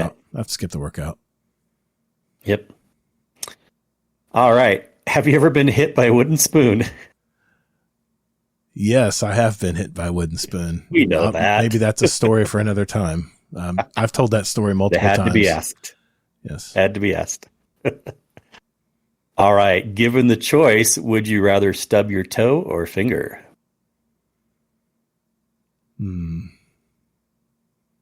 I would say finger because I can still, if I can't walk, if I'm in pain and I can't walk and I can't do anything. So I can deal with it. Those are a bitch, right? When you stub them, they somehow hurt a lot. Yeah. And you got a lot of weight. The foot has so many muscles in it, man. It's amazing how many ligaments and muscles are in the foot that actually have to hold all this weight up. So, and twist and turn. It's an amazing piece of equipment, man. It's an amazing piece of a body part. It has to do so much, man. But yeah, that you like a lot too. Yeah. And I'm cutting myself all the time. I always throw my hands in stuff because I'm a hands-on guy. If you were to, I can reach into the toaster when it's hot and it doesn't really burn because I got such thick skin, from all the years of just hard work. So and on that aspect, I'll do the thing that a lot of Hispanics do where I have a gas range and like I'm cooking a tortilla or something, just put it directly on the burner and just kind of flip it with your hand if you do it right, just real quick, Exactly. All right. And along with that, Would you rather have fingers for toes or toes for fingers? Oh man, this question. I never asked this question because it's such a tough question. I guess fingers for toes. Because I mean, some people kind of do. I have really long toes. I joke with my wife; she has little stubby ones, but like my toes are like fingers. They're like super long. I have pretty long toes, so yeah. Don't you get any idea it is? No OnlyFans out there. Yeah. All right. Limeade or lemonade? Lemonade. Respectable. I like lemonade. I like limeade a little better. Mm-hmm. I'm not a big pulp guy though. I'm not saying I like fake. I don't want fake lemonade, like instant stuff, but just strain out the pulp. Strain it. Yeah. All right. Favorite Destiny raid? King's Fall. I love that raid. Good one. My favorite. And what's the latest you've been up gaming? 5 a.m. I was playing Zombies, Call of Duty Zombies with 3 other friends because we were determined to get to level 100 so we could get on the leaderboard and beat our other friends that were in the group playing Zombies. I remember it was 5 a.m. I looked up at the clock and I said, oh my God, it's 5 a.m. I got to work in 3 hours. And we got to level 100 and the server froze. Never forget it. So none of that counted. We had been playing for like 5 hours, like 5 hours of Zombies. Yeah. Crazy story. When you sleep, socks on or off? On in the winter, off in the summer. So both. Right on. Brownies, do you like the edges or the center? Soft centers. I don't like crunchy brownies. Soft centers. Cool. Okay, do beans go in chili for you? Yes, I love beans. My wife hates beans and she's a vegetarian. I love beans, army beans, whatever beans you want to put in there. It just adds so much more to the meat and everything that's already in chili. Yes. Right on. All right, game-winning score or game-saving stop? I'm a game saver. I like to save the game. Like that one time in King's Fall where I had, where I was able to revive myself after everybody died and we were going to have to do it all over again. But I think we had killed Oryx, but it was in that wishy-washy period where it didn't fully register. So I remember everyone was like, you got to be kidding me. The whole group's like pissed off and here I come, revive. Yeah. Save the day. That's true. You do like that better. You don't care about DPS. Moving on. It's apparently I don't. I'm very anti-meta. I like to go against the meta and prove everyone wrong. Yeah. And I never do. I never prove anybody wrong. All right. If you had more time, what would you do with it? Regret's a bitch in life. I would want to go back, freeze time, go back and correct my wrongs, correct my mistakes in life. I told myself when I was in my 30s, I would never want to have regrets. But man, that's one thing that comes with life is you always have regrets of things you should have done. I would like to go back in high school and actually say hi to this girl that I really liked, but I was too shy to do it. I'd love to go back and correct that and just see where it went, you know? I think a lot of us, I get that. I feel that too. Yeah. Yeah. That's what I would do. And it's not like it bothers me day after day, but like, if anything, as we get older, don't we kind of realize that life is short? I mean, it's an easy phrase to say, but it really is true. It's like, look, just do what you want. Just go for it. Just do things. Don't like worry about it, you know? That's a big assumption that I can stop time, which nobody can do. So maybe I didn't answer the question right, but that's what I would do. Oh, I love it. It was good. All right. Shower morning or evening, or I'll even add both as an option too. I shower both. I live in Florida, man. I'm always sweating, so I have to. I shower in the morning to wake up, and again at night. That's why I added that. And even in Utah, I sometimes do both. Also, I don't. Sorry, I'm trying not to add commentary on these, but I love this one because do it. It's like there's no wrong or right answer, but a lot of people don't consider that it's even okay to do twice a day if you want. You know, you don't have to do just morning or just evening. I'm a clean nut, man. I don't ever want to smell. I'm a clean nut. I know if I go camping or something and I haven't showered for 3 or 4 days, I feel icky. I just feel bad. Oh, same here. And I hate like my hair feeling greasy or just things like that. So, I can't stand it, man. Mm-hmm. I hear you. All right. Driving or flying? These days, flying. I used to like driving, but the road trips are just too hard on me. My ADHD, and I know I hate people say, oh my God, here we go with the ADHD again. I can only focus for 2 hours driving on the road because looking at lines go by, it's so hard for me to focus on that. It's like reading a book. I just get exhausted trying to read a book. So I can only read like small snippets at a time.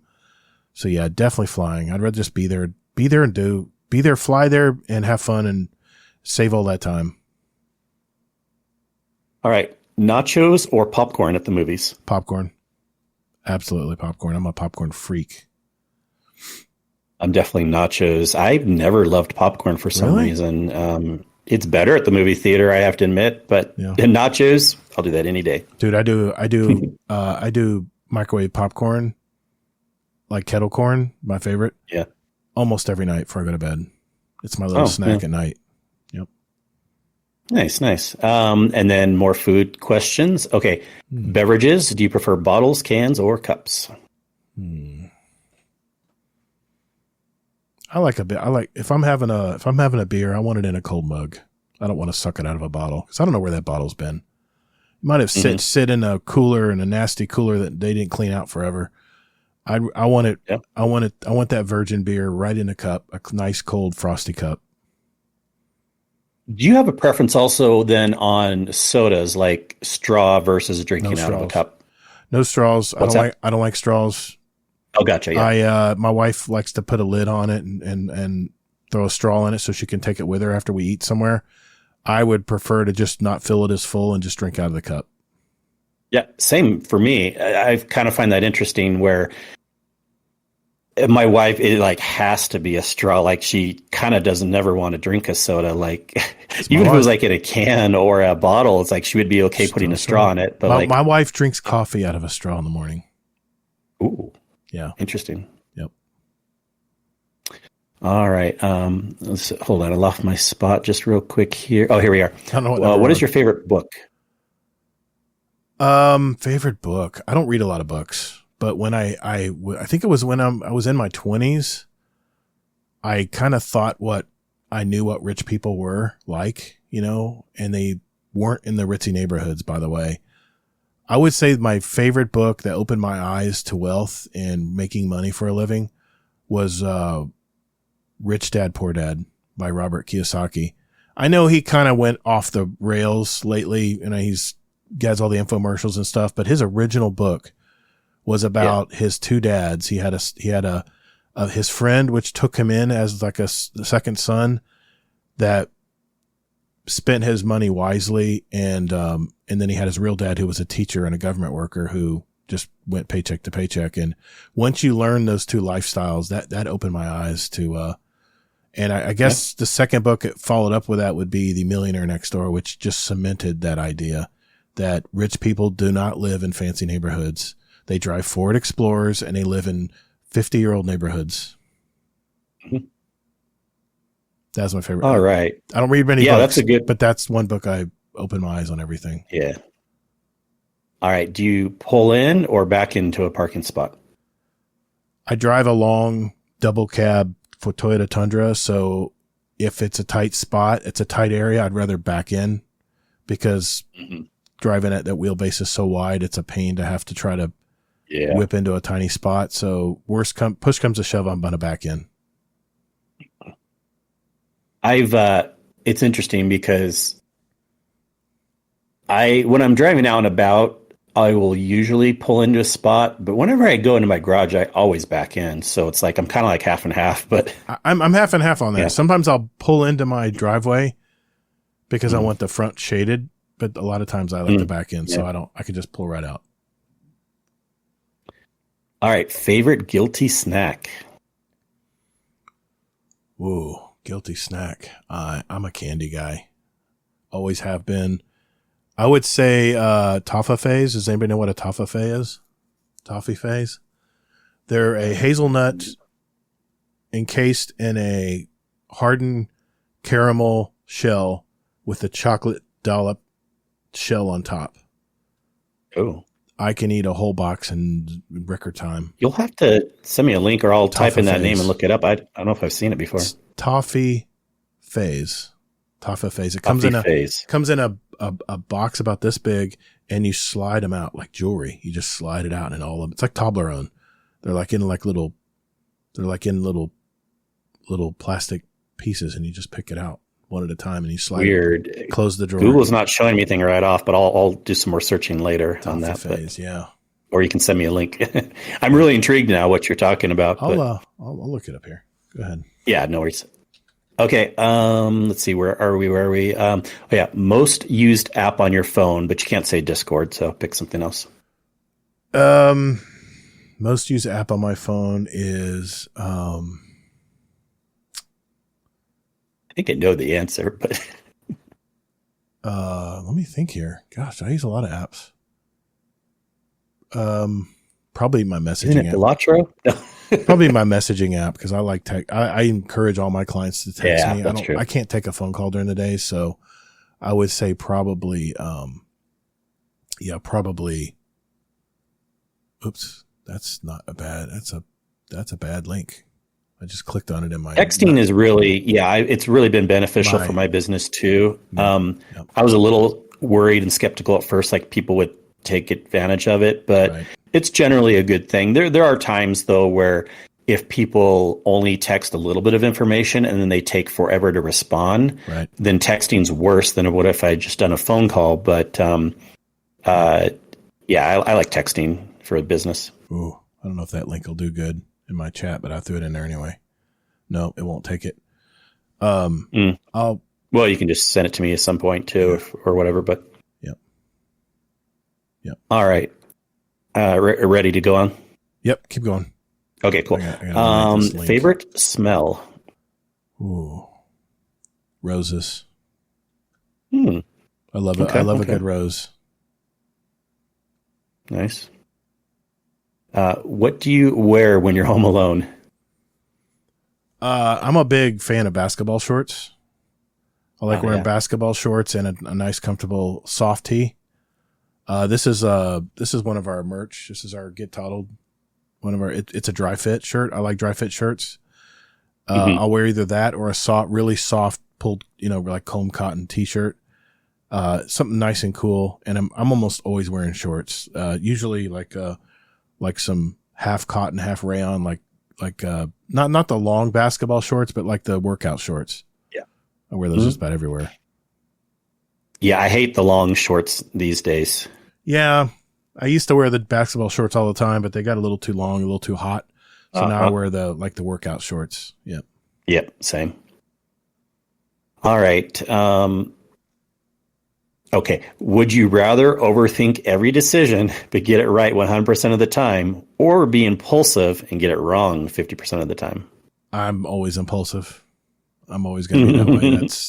That's I figured that was the answer. It's a byproduct of attention deficit hyperactivity disorder. It's impulsivity is one of the byproducts of that. It's part of the reason why I would always try new stuff on the show, because I would say, oh, let's try it. Well, wait. And my other host would go, well, wait a minute now. Hold on a sec. So I'd definitely be impulsive again. And go figure, of course, I'm the one that would you rather overthink everything but get it right 100% of the time? You would definitely inspect it up and down before you made a decision, which is smart. I've made a lot of mistakes in life. But I do tend to overthink at times. So yeah. It depends on the situation, but sometimes I wish I was more careful when I thought about doing things. Yep. All right. Do aliens exist? I did ghosts, and now I'm doing aliens. I don't believe in ghosts. Aliens, I think there's something out there. I think there's something out there the government's not telling us. I mean, if they never get to us, then it doesn't matter, but you can still answer the question that way. Yeah. I think there's something out there. Yep. All right. Respectable. What color is your toothbrush? God damn it. I think about it. It's blue. Quick, you have to answer it fast. I like blue. Blue's one of my favorite colors. All right, blue. Might have noticed from the artwork on the podcast, blue is kind of my favorite color. Yeah. Blue and orange, of course. And exactly. All right. What's your favorite accent? Espanol. Because I can actually speak pretty. I can speak Spanish. Like hablo usted, hablas inglés. The basics, yeah. The basic stuff, but I used to know a lot more. Spanish vocabulary, but it's faded in my old age because I don't use it enough. But I love Spanish. It's a beautiful language. My favorite, I could have Siri or someone read to me all day, but female Australian. That's my favorite accent. My Siri is a female UK. That's good too. Female but for some reason, I love Australian. Yeah. And my wife got so pissed. She made her Siri a male British speaker. I'm like, what, are you trying to make me jealous or something? I'm not jealous. Yeah. Yeah, we don't need to be jealous. No. Both enjoy it, right? It's my assistant. Yeah. There you go. Who would voice your ghost? Ooh, I've always wanted to answer this, and I'm torn. I like Harrison Ford, but I think I would go with Christopher Lloyd from Back in the Future, Doc Brown. Great Scott. Yeah. Great Scott. You pull out the ghost. He's like, Great Scott. What the heck's this? Yeah, I can't do a Christopher Lloyd impression. Yeah, but I know what you mean. Yeah, that'd be hilarious. Christopher Lloyd. That would be Dr. Emmett Brown. That would be who I would probably have as my ghost. If we had that option. About this. Yeah, I was talking about this with Sin the other day, and I know the things were kind of annoying for a lot of people, but I wish they would add back in the sparrow horn sounds. Yeah. And because they had that in Destiny 1, but then also, wouldn't that be cool if they had like ghost sayings? Like you could pull out your ghost and it had a little like saying in the game. Well, what if they, it'd be really cool if you could buy like a Snoop Dogg, like a Snoop Dogg track where every time you pull out your ghost, when there's anything it has to say to you, which is not very frequently, you could have the Snoop Dogg track over. That'd be good. Exactly. That'd be a good moneymaker too. Yep. It would. Yeah. All right. Let's see. Where is your ideal vacation? Similar for living, but not really, but yeah. I've always wanted to do this. It's on my bucket list, I guess you could say. I want to take a European cruise. I want to start like down in Morocco, then maybe Spain, Portugal. I know that's kind of Africa-ish. But I'd want to work up the coast like France. Let me think. It'd be France, Belgium, Netherlands, Germany, Denmark, Finland, and I go up north, Sweden, Norway, and then I'd finish going all over various ports around the UK. That'd be my ideal vacation. Amazing. Now they do have a cruise that you can cruise around the world. It's 365-day cruise. It's like $100,000. I heard about that. It's no way in hell. You'd have to sell your house. I think it's like $100,000 a person. Yeah, it's a lot of money. But think about living on a cruise ship for a whole year and seeing everything around the world. That'd be so cool.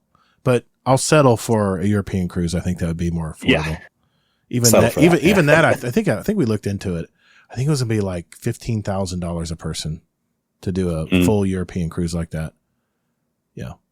Well, I mean, these days that may not be a horrible price depending on how long it is. It's true. Depends. I think it was a 25-day cruise, maybe 3-week cruise. Okay. I think.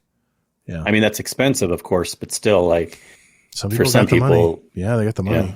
The thing I love about cruising, and my wife doesn't cruise as much as we used to because she's a clean freak. She doesn't like a hair in the shower, or the bathrooms have to be perfect. I remember one time we went on a cruise ship. It was a Navigator of the Seas. It was a beautiful ship. It had a mall in the middle of it. This is Royal Caribbean, which is all we cruised. And she found a hair in the shower, and I was like, fuck. She wanted to change rooms, and I said, honey, that's not happening. So we had a person come in and just scrub the hell out of the tub that was a shower. And she still was wigged out the whole time, and that's the last time we cruised. I love not having to drive. I love just being on a cruise. You can just sit back and drink and get a little tipsy and just enjoy yourself, enjoy the ride, you know? Yeah. See, when you drive to go on a trip, you're almost so exhausted when you get home from the vacation that you need another 3 or 4 days just to rest. Yeah. Anyway. All right. Just a few more here. Name one thing you would change about yourself. I wish I wasn't an introvert sometimes. I wish I was more outgoing. I wish I was more fearless when it came to entering a room of people I don't know and immediately just going up to them and with full confidence and saying hello and my name is Todd. And I really wish I could have more confidence doing that, but my introvert self, my wife and I go to a party of people we don't know. We'll immediately, what do most introverts do? They go to the outside of the party, right? The outside walls and just hover and just kind of hover. That's what my wife and I do at parties. So yeah, I wish I had more balls to just get out there and say hello to people. And, you know, if they don't like you, damn them, you know, who cares? So yeah. All right. Favorite movie villain? Darth Vader. The OG. The OG. Can't go wrong. Yeah. All right. Couple more here. What's the first Destiny podcast you listened to? You kind of answered that, but I didn't know you would. Yeah, it was Dad's Tales. Yeah. Dad's Tales was the first Destiny podcast. I listen to a lot of Destiny podcasts, but that was my first. Destiny Reset for me, but I definitely listen to Dad's Tales some too. I listen to Destiny Reset every week alongside Dad's Tales. Dad's Tales was first. I even tried to get those guys on the show a long time ago, but they had taken a break and were not interested in being on another podcast. So miss those guys. Right. It was a good podcast. Yeah. All right, a couple bonus ones here. We're coming up to question number 45, but just a little fun. Sin or Kingsley? I might have to say Kingsley because you're here. Because I'm here. But I like Sin too. Sin's all right. I've met both of you in real life, so. I'm just jabbing at you here. Who has sweeter oranges, California or Florida? Florida. We get more rain. We get a ton more rainfall. Valencia oranges in California are so much better for orange juice. No way. The rain goes right into the juice of the oranges in summer here in Florida. Yep. All right, I was having fun with those ones. Okay, but the actual last question, 45, what is one thing our community may not know about you? Gosh, I've shared so much about myself over the years. I don't know if there's trying to think. I'm up with something. I'll do what everyone else says. I'm an open book. No, I got something. I know I've shared on the show before that I own a service company. But I actually started my company with only 2 clients. One is currently my CPA, and the other is a client that I serviced when I was employed by another pest control company. I remember I had a 3-year non-compete, and I couldn't solicit business from them. But I was working at Night Stock at a local supermarket, and I ran into them. They were shopping, and they asked, "Where the hell did you go?" Because I was their tech. And I remember telling them, "Well, I started my own business. I can't solicit business from you, though. I have to wait 3 years." And he says, "Oh, I can fix that. I'll just fire him and hire you tomorrow." I didn't technically solicit business from him, but I'm going on 30 years of business, and they're still my original clients. Never quit. When I was building my service business, I was working construction in the heat with my dad, who was owned a construction company. And then I'd work night stock at night. My wife, we were both, I think I was married 3 years back then. And, she was a 911 operator, and she worked in the back office at the same, supermarket. So we would both work like the night shift and drive up there together. But, you know, we did whatever we had to make ends meet. And, now we moved up in our careers. My wife, she became a school curriculum resource teacher, and I've built a thriving business for almost 30 years now. I mean, I remember advertising in a local, you probably I don't know if you've heard of them or not. Like the local treasure chest. It's like a local paper that has a bunch of people's I know. ads Yeah. in it. I remember. I know what you're talking about. That's the only advertising I ever did. I remember paying so much every month for that, and I didn't get one call. So from then on, I was like, I swore off any advertising, and any of my future clients were going to come from people referring me. And if I figured if I put my head down, I put quality service out there, it really liked my personality. It was clean cut, and 30 years later, I'm still getting people who refer me business, and I still do zero advertising. I remember they used to hound me to be in the yellow pages and the local white pages and stuff. I said, no, I don't need it.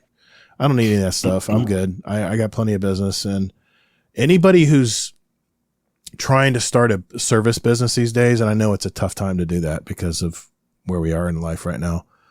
I'm telling you, nothing beats customer referrals. They are king. Give people incentives even you beat me to it. I was going to say the main thing when someone refers you business, I give them a discount. And I also make a call to them or text them and say, thank you. I just talked to this person that you sent me. Thank you for referring the business to me. I'll be sure to give you a discount the next time I'm out. So yeah, I've done that. I've done that for a long time now, and it just builds loyalty. Yeah. So yeah, they're probably more than you wanted to know, but that's how I started my business long ago. 2 clients. They're still clients 30 years later. That's amazing. I didn't really start from scratch as much as that, but I have a similar story too, kind of remembering one or two people that I got towards the beginning on my own and kind of stories like, you don't want to steal anyone, but there's people that was working with someone else and they kind of wanted to find me. So they found ways to make it work. But those are sometimes the best customers. Yeah. We're kind of a kindred spirit that we both set our own schedules and we understand the ups and downs of being self-employed. And, I just paid my taxes. I of course filed an extension. My CPA knows I'm late every year. He just does it automatically. He's like, there you go. I know you're going to be late getting the information to me. So I already applied your extension, but it's really weird, Kingsley. I'm trying to think back what gave me the balls to make that leap, because you're going to zero paycheck. I was working for a company. I think the reason why I think what drove me, and I have to thank my uncle for this. I was working for my uncle in a pest control company, and I've told this story before, but I told him when I first started with him, I said, don't treat me like your nephew, treat me like any other employee. But he took that to heart, man.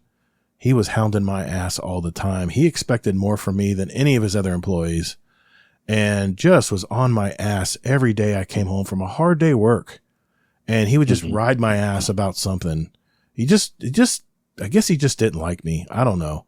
But I was working as a auto parts store, what they call a team leader. I was like a sub manager, which basically means you work manager hours and you get paid scratch. I think I looked at my paycheck. It was like $12,000 for the year. And I was getting there at 4 a.m. opening the doors for these trucks and I had to get the pallet jack and get everything in the, and then I'd spend all day just putting this shit on the shelf, cause we didn't have any back room back then. But I think if it wasn't for my uncle riding my ass so much, I would have never said, you know what? I'm going to show you. And sometimes you need someone like that to really push you beyond your comfort zone, because I probably, if he wasn't that way, I'd either still be working for him or I probably would have just gotten another job. But the fact that I said, I think I can do this better, and I think I can make a much better living. And I made the jump, man. I don't know. I'm just like, I think I have to thank my ADHD, because I didn't even know I had ADHD back then. I think the impulsivity is probably what made me do that. So anyway, I'm rambling. Sorry. No, that's great. I love it. Yeah. Good thing. You know what? You pass. You won the speed round. All right, for the thanks. Week. I've officially Congratulations. done the speed run. All right, good deal. I probably talked way too long. That was fun. I like that. I probably talked way too long on some of those questions, but thanks for doing it. I'm sure people enjoyed it. I ask those questions all the time. I'm like, no, you'd want to answer this. This is what you'd want to say. but it was nice to be able to actually take it. I think I took it one time a long time ago. Hazel and I did it. I think we tested each other. But now it's not as fast. You can kind of answer things and stuff. Yeah, it's more comfortable now, which a lot of people are liking this new formula where it's just straight questions, no time limits. You don't have to sit there and scramble and come up with an answer just because you have to. So yeah. Mm-hmm. Hey, we have a last minute comment in the Discord from Scarlet Maddie. Oh, okay. He says, I don't know about getting on the stage, but I just want you guys to know you're a huge light in the dark for me. So thank you so much for doing what you're doing as content creators. And if anyone knows how to grind, it's Destiny players. So congrats on 300. It's basically like a kill tracker now. We'll be here for 300 more of whatever you guys talk about. This community is awesome and is a huge inspiration for me. Thank you so much, Todd. Thank you. Thank you, Scarlet Maddie. Appreciate you, man. Yeah, I see you here every week, man. You're like the first person in our Discord live chat. So I see those things, man. I appreciate that. I really do. Holy crap. Helios is in the chat. What's up, Helios? Damn, man. It's been a long time since I've talked to that guy. Wow. Project Groot must be a new member with us. I welcome. Calling out the people. Yeah, everybody. It's just been awesome, man. It's been a real treat tonight. I didn't really know how I would take all this. And it's really hard for me to take compliments. I don't know why. Maybe it's imposter syndrome. I don't know. But when people say cool shit like that and really reach out and give a shit to say, thank you, man. I've been listening to your show for a long time. It gets me to my work. It gets me through my days. I don't know how to answer that because I don't know, man. I'm just a dude that just likes to play Destiny just like you guys do. And, somehow I ended up on a podcast talking about it. So I think all you guys, like I said, this podcast would have never happened if you guys didn't show up and listen to our podcast and tell others about our podcast. So, yeah, thank you all for coming tonight. Like I said, I really don't know how to, like I said, it's weird when people say nice things. I like feel like I'm not worthy of it, or it's, so, thank you all for stopping out tonight. A lot of fun. Yeah. We thank you everyone for sending the comments. I love that, Todd started the podcast, and it's an honor to be here for 300 also for me. Absolutely. So thanks everyone. And thank you, Kingsley, for, helping me steer this ship, because it's scary as hell to do a podcast solo. It's very scary, and to do one live. I know you weren't crazy about doing live shows because you don't want to be like, on guard or, Yeah, on point. You want to be. It's not like I'm afraid to show my face, but you have to be a little more on point when you have video on. Yep. I'll tune into podcasts sometimes, and people will be like on their phones and doing different things, and are like not even listening to whatever's talking. And then they'll go to that person and they'll go, "Oh, I'm sorry, man. Can you repeat the question?"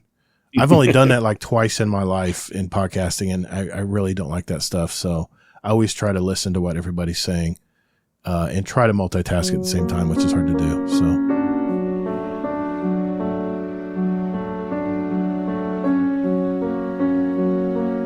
Hey, Gordon, let me ask you a question. As a podcast producer and listener myself, there's one thing that annoys me the most when listening to my favorite podcast. You're really getting into the flow of the conversation when out of nowhere, an obtrusive advertisement blaring into your earbuds. Sunday, it's our special weekend super duper blowout sale going on now at your local dealer. Doorbuster sales going on now. Cars at $48,000? No way, boy! Now $2,000. So what are you waiting for? Get down here for our super duper blowout sale going on now. What are you waiting for? Get on down. 30-second skip. What the hell? Podcast ads, in my opinion, really disrupt the natural flow of a great conversation. But thanks to our Patreon community, we don't accept outside advertising or promotion. So sit back and enjoy the show. Oh, and by the way, if you would like to become a part of a listener-supported podcast like this one, go to patreon.com/support Guardian Downcast. Or just visit our website at guardiandowncast.com. You'll also have instant access to over 2 years of listener-supported audio and video episodes just for our Patreon community. Not to mention a cool badge in our Discord as well. Take care, and later, Guardian. Get on down. Hey, I wanted to give a shout out to our patrons of the show. The members of our Patreon community really give back and help out our community and the show. All the services and stuff that we use all goes, all our funds go right back into our podcast. So I wanted to give a shout out to our Dungeon Champion patrons. That's Technical, Rafi, and Deadpool1 Merc. A thank you to our Raid Boss patrons. That's Jealous, Frostbite, and Amazing Taco King for giving back to the show and community. Remember, we have a Patreon episode coming up very soon. I'll announce something in the Discord when we do. It'll be about all the stuff that goes on behind the scenes in our shows with some funny outtakes and things like that.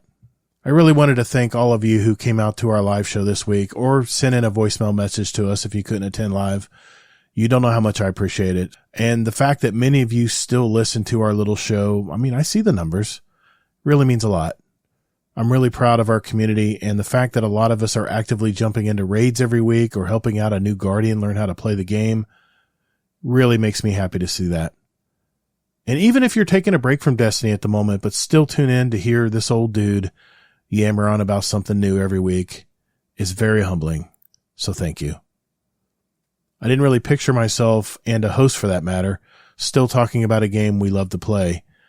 I hope that at the very least we're entertaining you when you're working hard at your job, driving all over, delivering goods that make our economy go round, or even just sitting quietly somewhere chilling out to hear my voice in your ears. Thank you. I'm just a dude that loves the game just like you. So I hope to have you back watching or listening to us on episode 301 next week. And I'll have a special surprise for all of you when I'm in the UK the second week of June, which, will be here before you know it. Keep an eye out on that. I'll probably mention something in the Discord before I leave town. I'm really hoping to jump into Marathon soon to see if it's my next new Bungie PvP game, but time will tell. And hopefully, fingers crossed, I'll get that closed alpha code. So are you going to play Marathon? I'm just curious. Let us know. You can email us at guardiandowncast@gmail.com. Talk to us in our Discord, discord.gg/guardiandowncast, and go to our GDC show feedback channel and talk to us. Or you can send us a voicemail like a lot of these fine members did tonight at guardiandowncast.com. Next week, we'll be back with a brand new guest of the show. First time for him. So I'll announce it in the Discord, in the announcements channel, and you guys can pose some questions to him or her next week. Well, that's a wrap. Another episode in the collection. For our new listeners out there, we have 299 other episodes with interviews from gamers all over our community, Destiny talk, topics of the week discussions. So take a look at those, especially if you're just finding out about us. And if you like what you hear, tell a friend about us. All you have to say is, hey man, check them out at guardiandowncast.com. Special thanks again to my co-host, Kingsley Mack. You can find him in our Discord. I'll have his links in the show notes down below as well if you want to follow his socials. You can contact me everywhere at ToddtheGatr. It's 2 Ds and GATR. Like I said, all across the socials and gaming platforms. You can also reach me via email, guardiandowncast@gmail.com or ToddtheGatr@gmail.com. Remember, as you're playing Final Shape, take breaks, get outside, and touch grass. Rion. Everyone, remember, we're Guardian Downcast. Your stories, your community, your destiny. And be good to your fellow Guardians in the Destinyverse. The weight of the world was on your shoulders, and still you triumphed. Marvelous. Thank you all so very much for listening. And later, Guardian.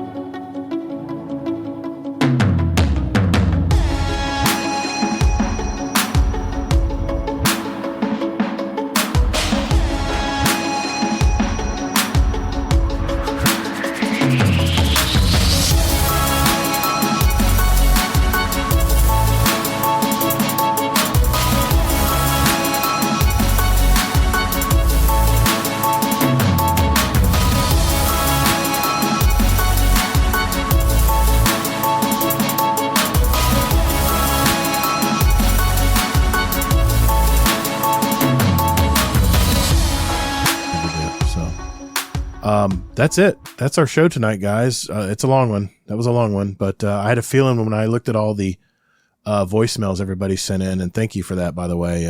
Very, very touched you guys did that. And like I said, 301 will be next week, right? What's coming next week, Kingsley? What are we doing next week? You know the schedule? Let me look here. Let me look at the schedule and see what's coming up next week. I know what's coming up next week. We have another guest episode. Yeah. The amazing Taco King. He's going to be on our show next week. Awesome. So yeah, it'll be, we'll get to do the speed run for real this time. The amazing Taco King. He's been a huge supporter of our show. He's in our Patreon community as well for over a year now, I think. And, I asked if he could be on the show. I mean, like I said, I think he hinted to maybe wanting to talk on one of the YouTube comments. I'm like, dude, just reach out to me. If you want to be on the show and you're in our community, especially if you've been here a long time, reach out to me. I mean, we only do one show per month because we're on a pretty rigid schedule and what we do. And guest episodes, I really prep for those. I really want to make sure that I'm on my game and not just show up. So we'll have him on our show next week. We'll probably have maybe some more marathon news. We'll talk about our week, what's coming up new in Destiny. Probably I'll have some more information on that, right, Kingsley? Probably some more information on Destiny. Yep. The next, as always. Yep. And as long as you guys want to listen to us, we'll be here. So thank you guys for stopping by. Love you guys. I really do. I really do. I don't know how to put it into words, but, it's just really been a treat. I've been looking forward to this show all week. And, now it's done. So we can say we got our 300 in. So thank you again, Kingsley Mac, for helping me out tonight. And, I guess we'll see you guys, in the Discord later. Have a good one. We got to time that better.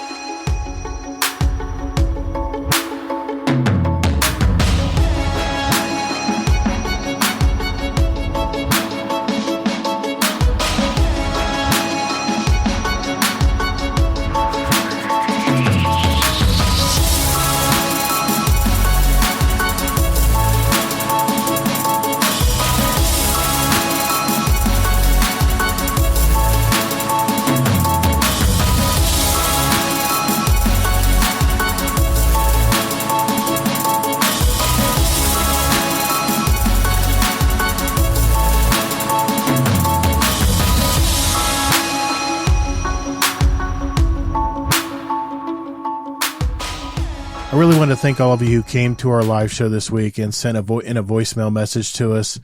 You don't know how much I appreciate it. All right, that's enough.